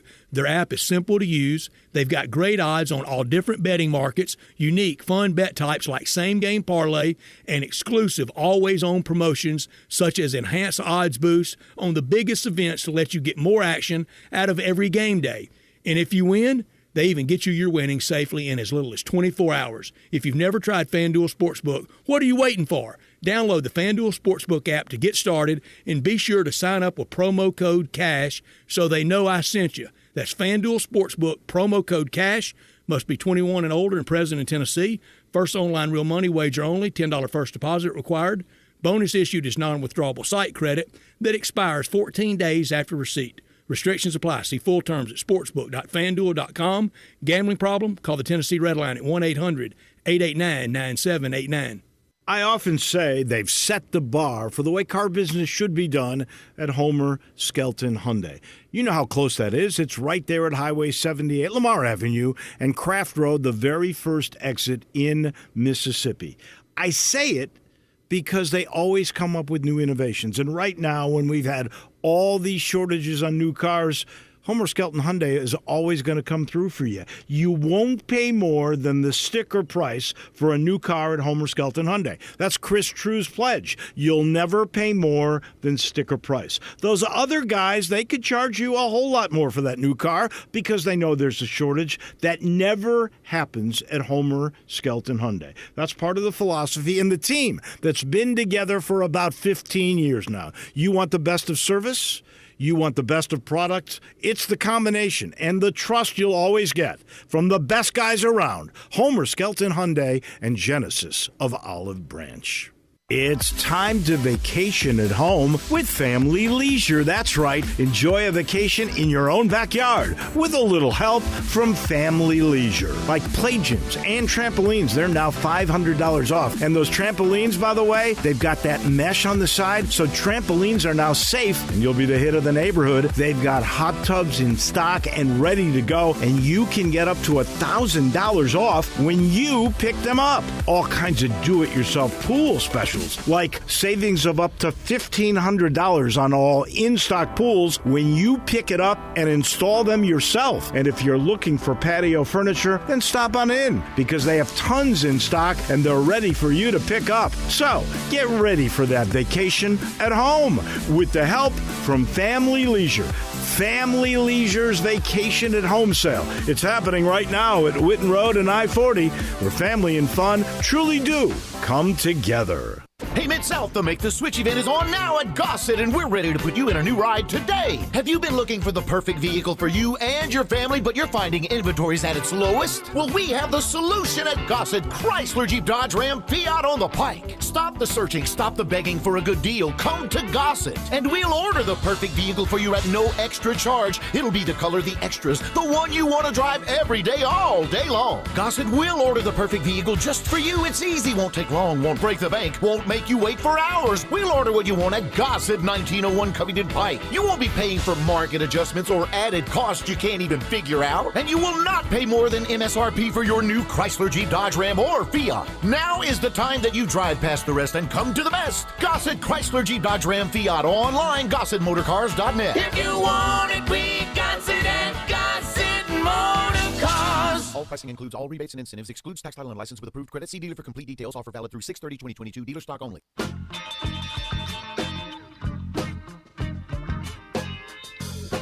Now, back to Sports Time on Sports 56 and 98.5 FM. This hour is brought to you by DeSoto Auto Sales. You drove it, you love it. What more do you need to know? Here once again are Gabe Kuhn and Brett Norsworthy. Well, it looks like the U.S. Open leaderboard's starting to take shape. It looks pretty good. Colin Morikawa finished his day 5 under now for the tournament. I'm old enough to remember when it was an anonymous leaderboard 2 hours ago. Yes, John Rahm, Rory McIlroy, both at 4 under, alongside Joel Dahman and Hayden Buckley. Following shortly there behind Scotty Scheffler. So it has figured itself out, to say the least. I saw, and this is official. I know Drew made sure I have to put respect on David Lingmerth's name. David, I'll never do it again. But David Lingmerth has dropped down pretty substantially. He is at 1 under, and he is done for the day. He was 2 over, I believe, on the day for himself today. But that leaderboard's starting to take shape how we expect it to. It's some heat at the top of that. And when are we going to learn and all of us jump at Scotty Scheffler in a major?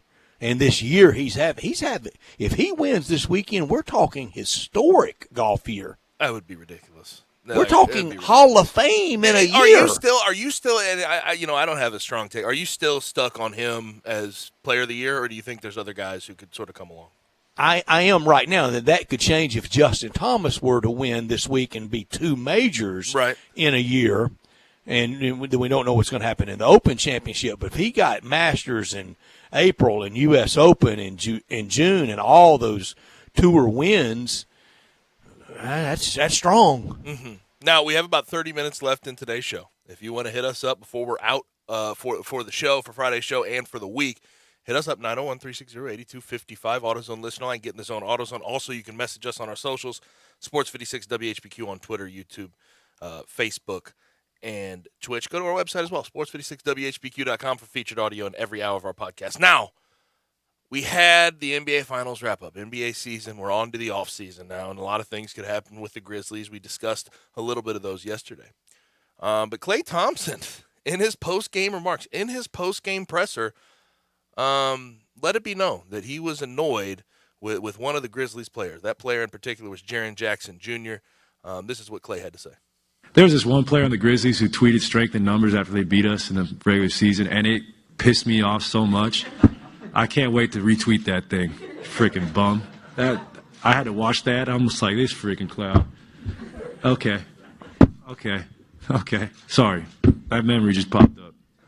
You're going to mock us? Like, you ain't ever been there before, bro. We've been there. We know what it takes. So to be here again, hold that. All right. Now... Well, isn't it the Chuckle Hut assembled around? Of course, yeah. Well, they're just gonna sort of pat him on the back. Was that courtesy Chuckle Hut? Yeah, well, I guess so. I mean, it's kind of funny. It's kind of funny to hear a player call like out when you another. laugh at my jokes. It's just out of courtesy, right? Yeah, sure. But the strength in numbers tweet, that's obviously the Warriors' big saying. They've had it for a while. Jaren Jackson Jr. after a regular season game where the Grizzlies handled business, just tweeted it out. Klay took exception to it.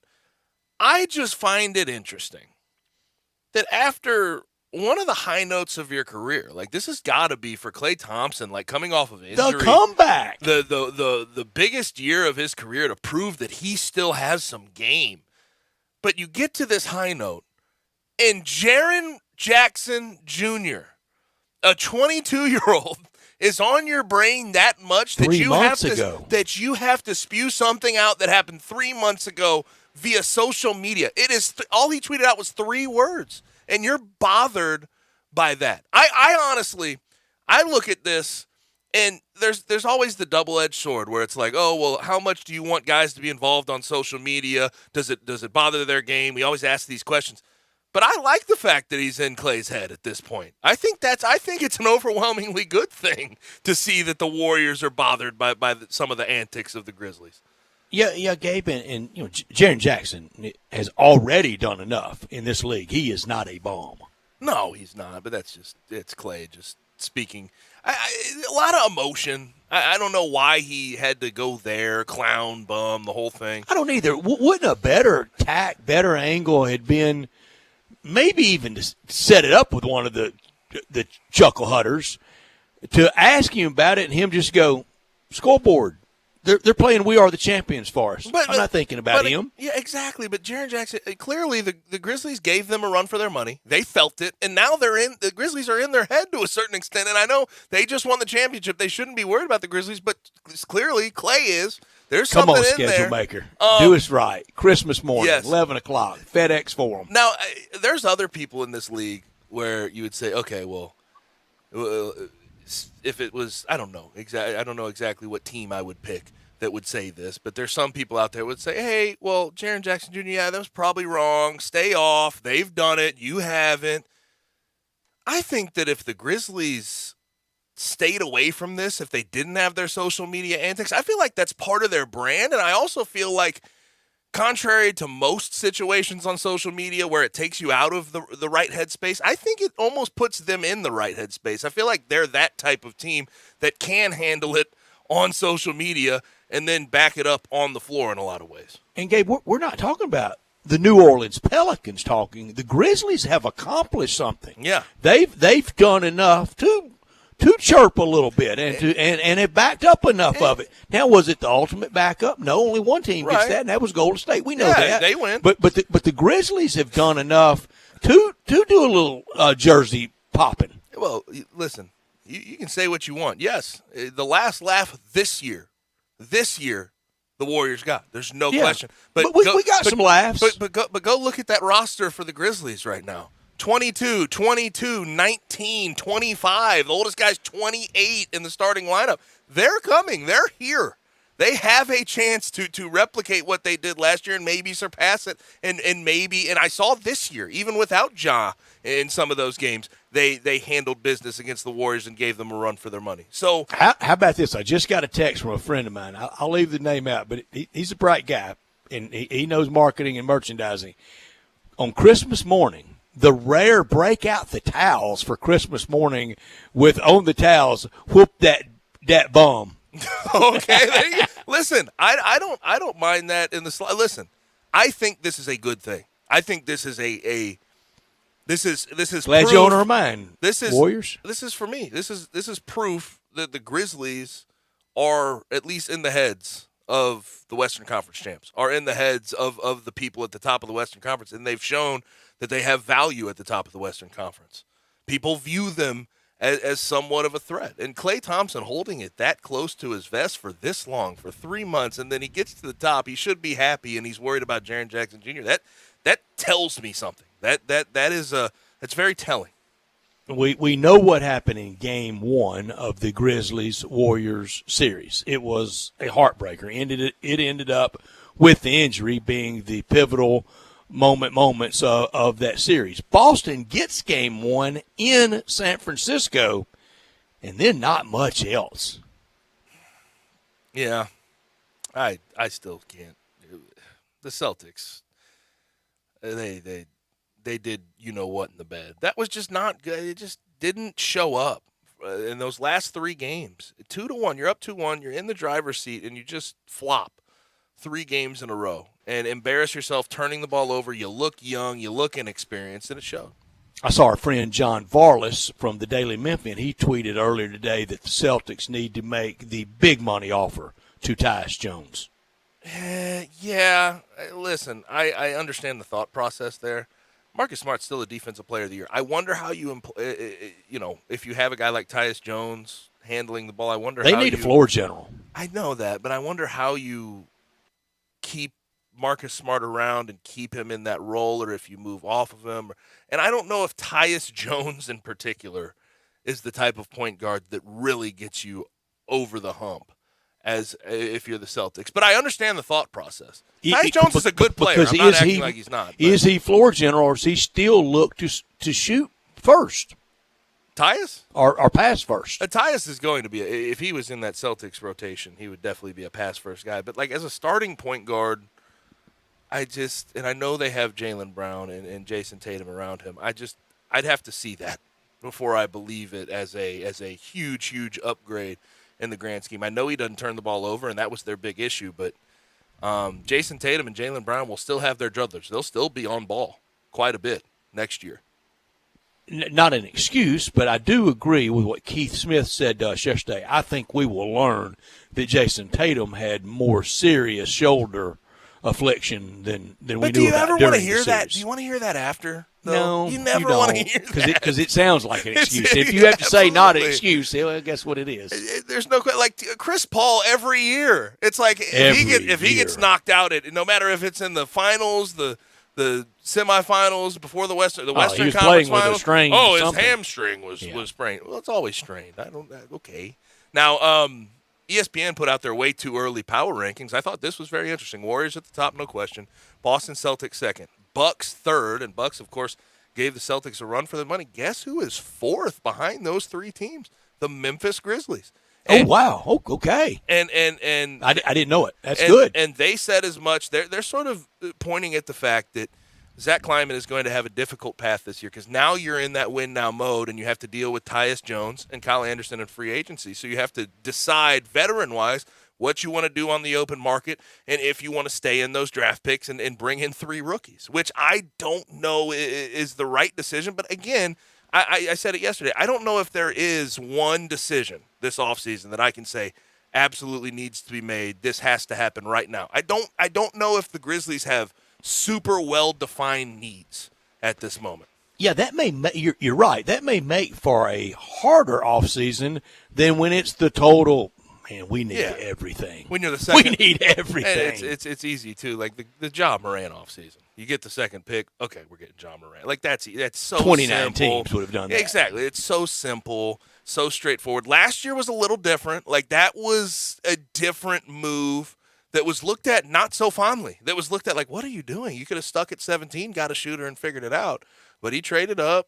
He got Steven Adams, who worked out fantastically with this team. Very, very good symmetry and synergy. And then Zaire Williams worked out. So last year was the first year where you sort of saw there was different moves to make, and Zach Kleiman went out there and was aggressive. This offseason, I'm still waiting back and seeing what they're going to do. Because all the Grizzlies' problems though are kind of the good ones. It's not anything major, and money's not going to be the issue. But doesn't the thought process have to change completely? Because last year and the year before that, it's future. It's now. Now it's right now. Now it's now. And yes, you do always. I think any good GM, any good decision maker has to think about the future and sustainability. And that's a good problem. That's a real. That's part of the evolution. But this for Zach Kleiman, this is a transition into what makes us better in 2023? What makes us better right this second? What makes us better in the playoffs next year? And he said it. The goal is a championship. Yeah. What's the piece that gets us over the hump? That's the new one. Now, out of the NFL today, sort of a slow news day besides the fact that there was a Washington Post article and by Mark Mask of the Washington Post, and it's a new report and an update on the Deshaun Watson case and how the NFL is going to handle it. Not a bunch of imagery here, not a bunch of legal mumbo-jumbo, but it's about what the NFL wants to do with a potential suspension. And from Mark Mask, he said a source in the Deshaun Watson side of the case said the NFL will probably seek a suspension of a full season, but the NFLPA will intend to cite in its defense of Deshaun Watson the lack of suspensions by the league under the personal conduct policy of Daniel Snyder, who was accused of sexual harassment, Robert Kraft, who was accused of soliciting prostitution, and Jerry Jones, who's had his own issues. But I don't blame PA at all because he's already missed a year. So we could look up, and this could be de facto tantamount to 2-year punishment. You know what it feels like to me? It feels like, okay, the NFL's just to save face for a PR standpoint is going to say, okay, 17 games. You're done for a full year. You're done. But then on the appeal, I wonder if both sides talk that down to, 8? Maybe 6 to 8 games. That's what it seems like at this moment. I could be wrong, but if the NFLPA has their druthers about it, I think it'll get talked down. Let's set the bar high and then start the negotiation. This weekend, so much fun around town. The Air Show, and guess who's there? The commissary's there. So really 3 locations this weekend for the commissary. The new Collierville commissary, Houston Levy, and Poplar are the original in Germantown. And this weekend, the Air Show in Millington. We'll be having a lot of fun at that. If you're craving an easier way to order, text commissary to 33733, Memphis-style barbecue, the slow way. Begin that barbecue feast with the great appetizers like the cheese plate or the tamales, the smoked chicken wings. All that is your entree. That could be your meal. But start with that. Then the barbecue nachos, created, invented in the early 80s at the Germantown Commissary by Walker Taylor and his staff. Dig into the ribs, the shoulder, chopped or pulled on a sandwich, on a plate, all the sides, deviled eggs, bread as well, slaw, beans. You can order it by the pound or a 6-pack or an 8-pack or a 12-pack. For Dad on Sunday, for everybody on Saturday night. If you're maybe going, if you're having something else at lunch on Sunday, go to the commissary on Saturday night, or get the commissary for Dad and for Dad to watch the golf and enjoy Sunday afternoon with great barbecue from the commissary. And save room for dessert. And the whole pies are served as well. Best lemon icebox pie I've ever had anywhere. The banana pudding. 901-754-5540, online at commissarybbq.com in Collierville and Germantown. And this weekend at the Air Show, the party area is a little sticky right now in the party areas, but it'll cool down and we'll get outside for sure. Either place, the new Collierville Commissary at Houston Levy and Poplar, or the original in Germantown. On the Deshaun Watson situation, we're in the back half of June now. We're in the back half of June. And what's the NFL been doing? And I know they want to get one done before camp actually gets here, but something should have been said. Something should have been ruled upon. Because they've had the Browns need to know. They have to have a quarterback.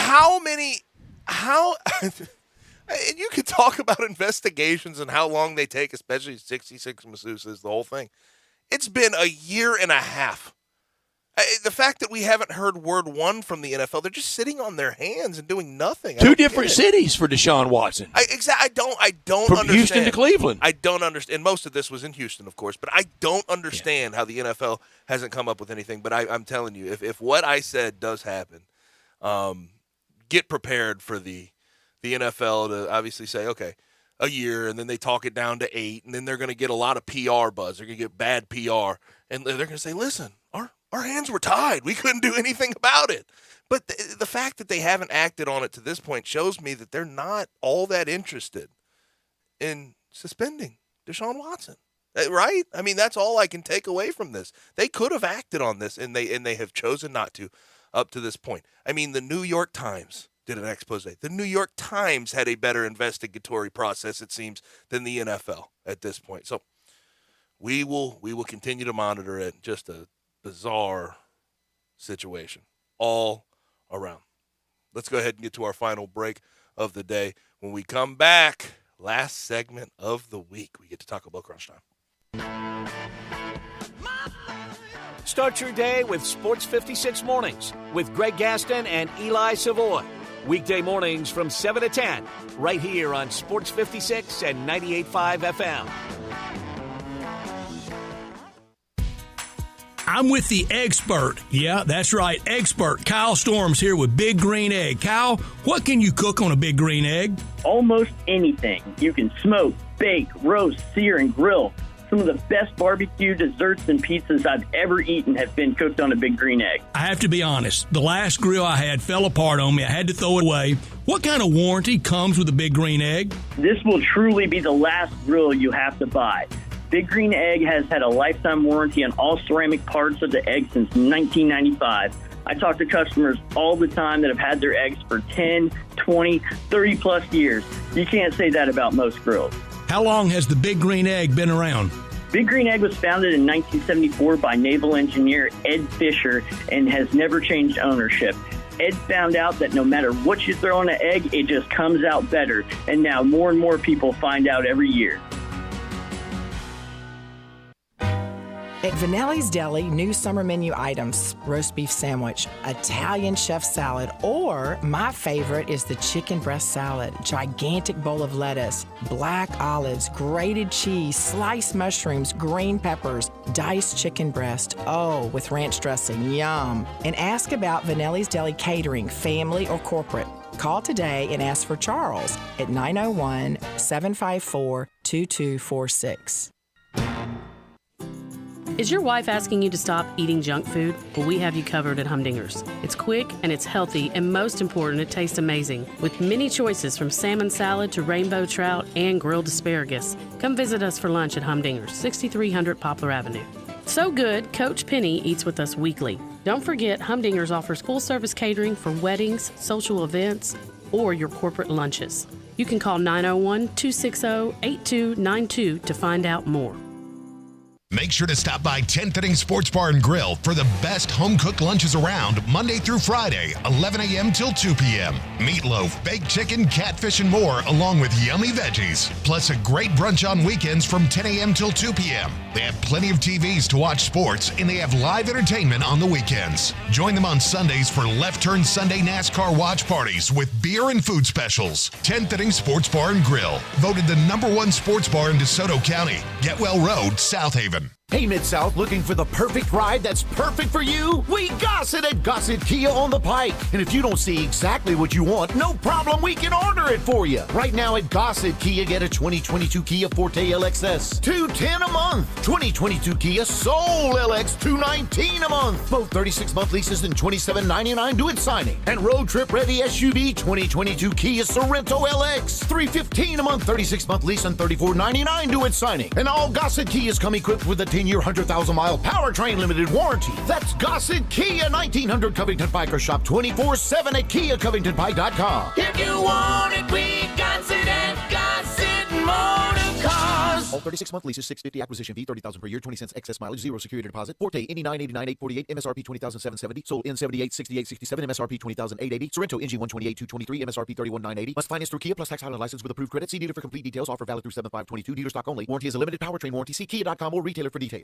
In the alley since 1948, Mr. Charlie Virgo's world-famous Rendezvous. John, you and your family continue the great work at the Rendezvous. Next year will be the 75th birthday party. Let's start the party now. Brett, there are so many visitors in town to watch the emerging Grizzlies and to see our great sights and sounds in Memphis. I see them all the time at the restaurant. I want them to know Memphis is a great foodie town. There are so many family-owned, locally owned great restaurants that have stood the test of time. I won't mention all because the list is too long and I don't want to leave anybody out, but I will mention Jim's Place Grill because my cousins own it. It's a great restaurant and they've stood the test of time, and they are this year celebrating their 100th anniversary. And of course, any visitor that comes to Memphis needs to eat barbecue. And I've said this before, there's great barbecue all over Memphis. I know because I eat it. But if you just have one night to eat barbecue in Memphis, it should be the Rendezvous. It's such a special place with a special staff. And by the way, next year we will be celebrating our 75th anniversary. The world-famous Rendezvous, serving Memphis in the Mid-South, and with the shipping, serving the world.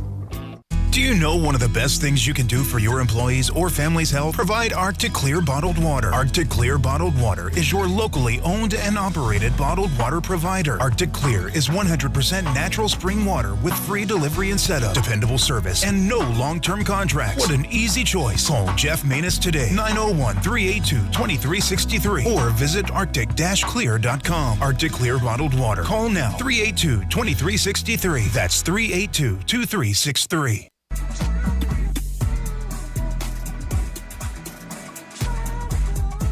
Now, back to Sports Time on Sports 56 and 98.5 FM. This hour is brought to you by DeSoto Auto Sales. This is a damn fine automobile, if you want my honest opinion. Here once again are Gabe Kuhn and Brett Norsworthy. There's a set going strong, a lot of things going on. The man of the hour has an air of great power. Dudes have envied him for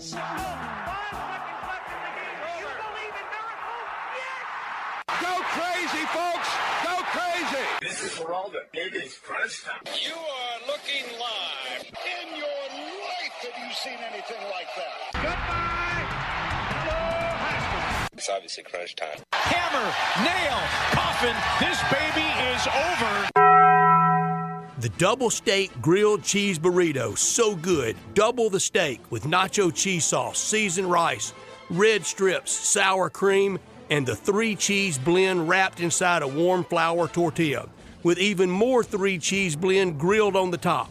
The double steak grilled cheese burrito, it hits the spot now at Taco Bell. And at Taco Bell, when they say they are feeding people's lives with unexpected good, they mean it. Bowl food you can't get anywhere else.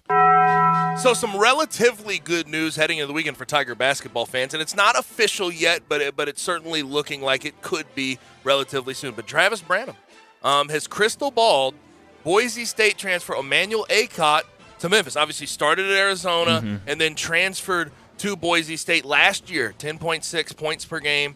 A little bit over Tigers 3 assists have seen per him game, 2 years in a row. 3 rebounds in the per NIT and the game. NCAA tournament. And he's 6'8", 210. This would, I mean, Brian, you tell me if I'm wrong. I mean, this would be sort of the heir apparent and the idea behind getting a replacement for Lester Quinones in that starting lineup. Yeah, I mean, he's got more size than Lester. He can bring the ball up like Lester. I don't think he can create as well as Lester can, but can bring it up. Is a lengthy guy. But one thing that does jump off to me that kind of sticks with other Memphis players, he does average a lot of turnovers. But a really good player. I mean, this is a guy, come in, he'll start immediately, and will definitely help this team out. For sure. And it's not official. I want to make that clear. Just a crystal ball. But he just got done with his official visit, which is a good sign when you get a crystal ball right after official. Yeah, no question about it. No question. But he was 2022 All Mountain West Conference tournament.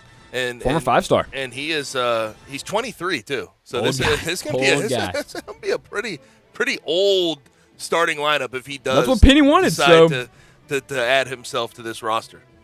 I learned today that we did a good job on golf picks this week. Look at Brian and his shock with Aaron Wise. And remember, if the shock wins, that's quad. That would be about $10 million for Bryant Dacus in the contest. And everybody doing pretty well. It looks like all of us, every player we had will make the cut. And it's a really good mix of big legendary names and anonymous names at the top of the leaderboard at the U.S. Open. Wait, hold up. So you're going to shout him out for his shock pick, but my guy leads the tournament. I don't get so much as a good job, pat on the back, nothing?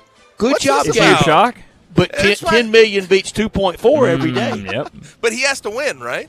Yeah. He's got to win. He's got to win. Right where we want him on a Friday. Hey, I would hate to be number one on a Friday. You know how much stress that is? How about the round Roy McIlroy had? He made a, was it double or triple that was a great, whatever it was, double or triple, that it could have been double that. He stayed in the knee-high stuff a long time. Mm-hmm. What I could have done without today has to do with Traylon Burks, and you brought this up, and I finally turned my attention to it to see exactly what was happening, but struggling with asthma through OTAs with the Titans.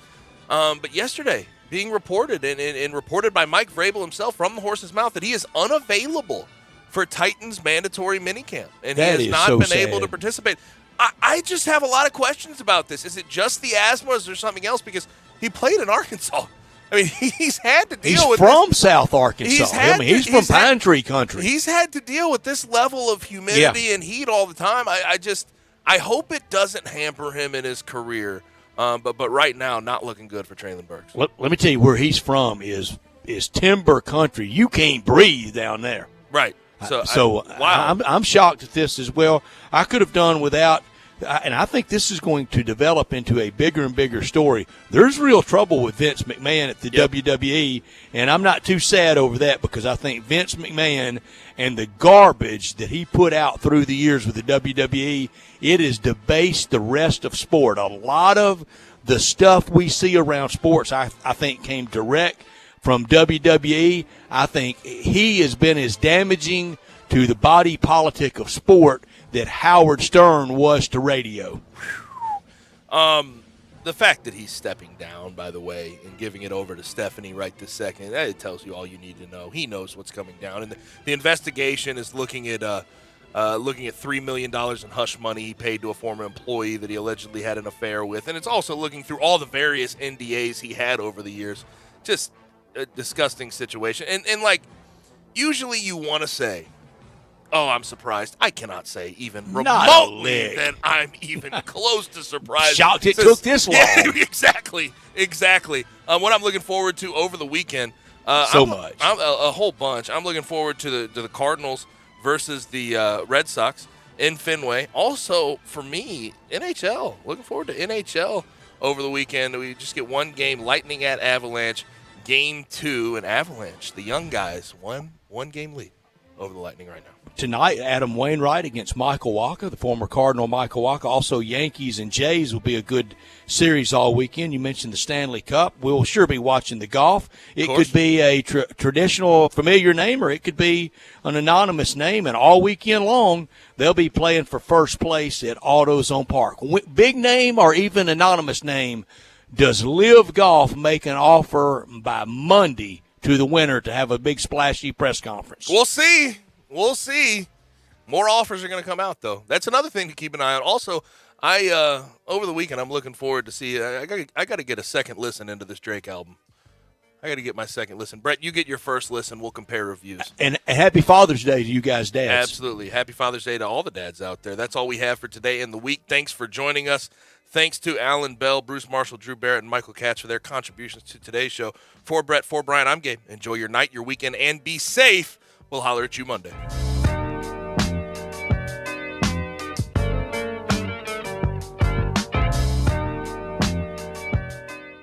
Hey everybody, I'm out here in Olive Branch looking at every new 2022 Silverado truck you're looking for. And All-Star Chevy has them. Crew cabs, double cabs, 4x4s, high country. Life is good out here at All-Star. 1.9 financing is available and your good credit deserves it. And Kevin and Jeff are spot on, making it happen. They have the new Tahoes, lots of new Equinoxes. Here's a new Suburban, and this, a brand new black Corvette Stingray. You could still pre-order and get anything you want, or go to AllStarAutoGroup.com and look at all the new certified pre-owned Silverados. And if you want to sell any car or truck, All-Star Chevy is the place to go. Bring it here to Olive Branch and get a check today. You don't have to buy anything. See Kevin or Jeff for some crazy good money. Just bring it on, even if you owe money on it. Remember, it's not the Pike, not South Haven, not Bartlett, Mount Moriah, or Collierville. It's got to be Olive Branch, people. So find new roads to All-Star Chevy in Olive Branch or go to AllStarAutoGroup.com. Hi, this is John Conway with Conway Services. Are you considering replacing your heating and air conditioning system this spring?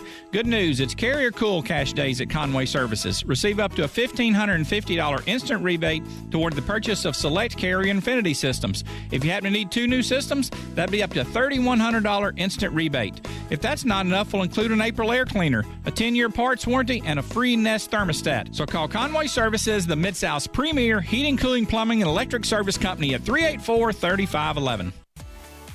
At Jason's Deli, when you're dining in or picking up curbside, you can expect wholesome food and no surprises, just delicious sandwiches, crisp salads, and quick quality meals made with the freshest ingredients and no artificial trans fats, MSG, high fructose corn syrup, or artificial colors and dyes. Around here, a lot of thought goes into what we put into our food and what we take out of it, because you're not just taking a bite, you're getting a taste of who we are. New items are constantly being created to expand our menu for all tastes and special diets with vegan and gluten-free options available. Convenience and on-time delivery you can count on. It's just a click away at jasonsdeli.com, so whether you need to feed 5 people or 5,000, the team at Jason's Deli, they have the credentials and the commitment to keep you satisfied. Freshness is nearby at Jason's Deli with locations at Ridgeway in the Park Place Center, Poplar and Highland, Germantown Road in Cordova, and on Goodman Road in Olive Branch. Jason's Deli. It's wholesome food and no surprises. If you want to make money in sales, Flynn Broadcasting wants you. If you can sell, Flynn Broadcasting has a great career waiting for you. If you can sell, we have great benefits, salary, commissions, sales leads, and a great place to work. Can everyone sell? No. But if you can, Flynn Broadcasting wants you. Apply today at jobs@flinn.com. Start your career today at jobs@flynn.com. Flynn Broadcasting.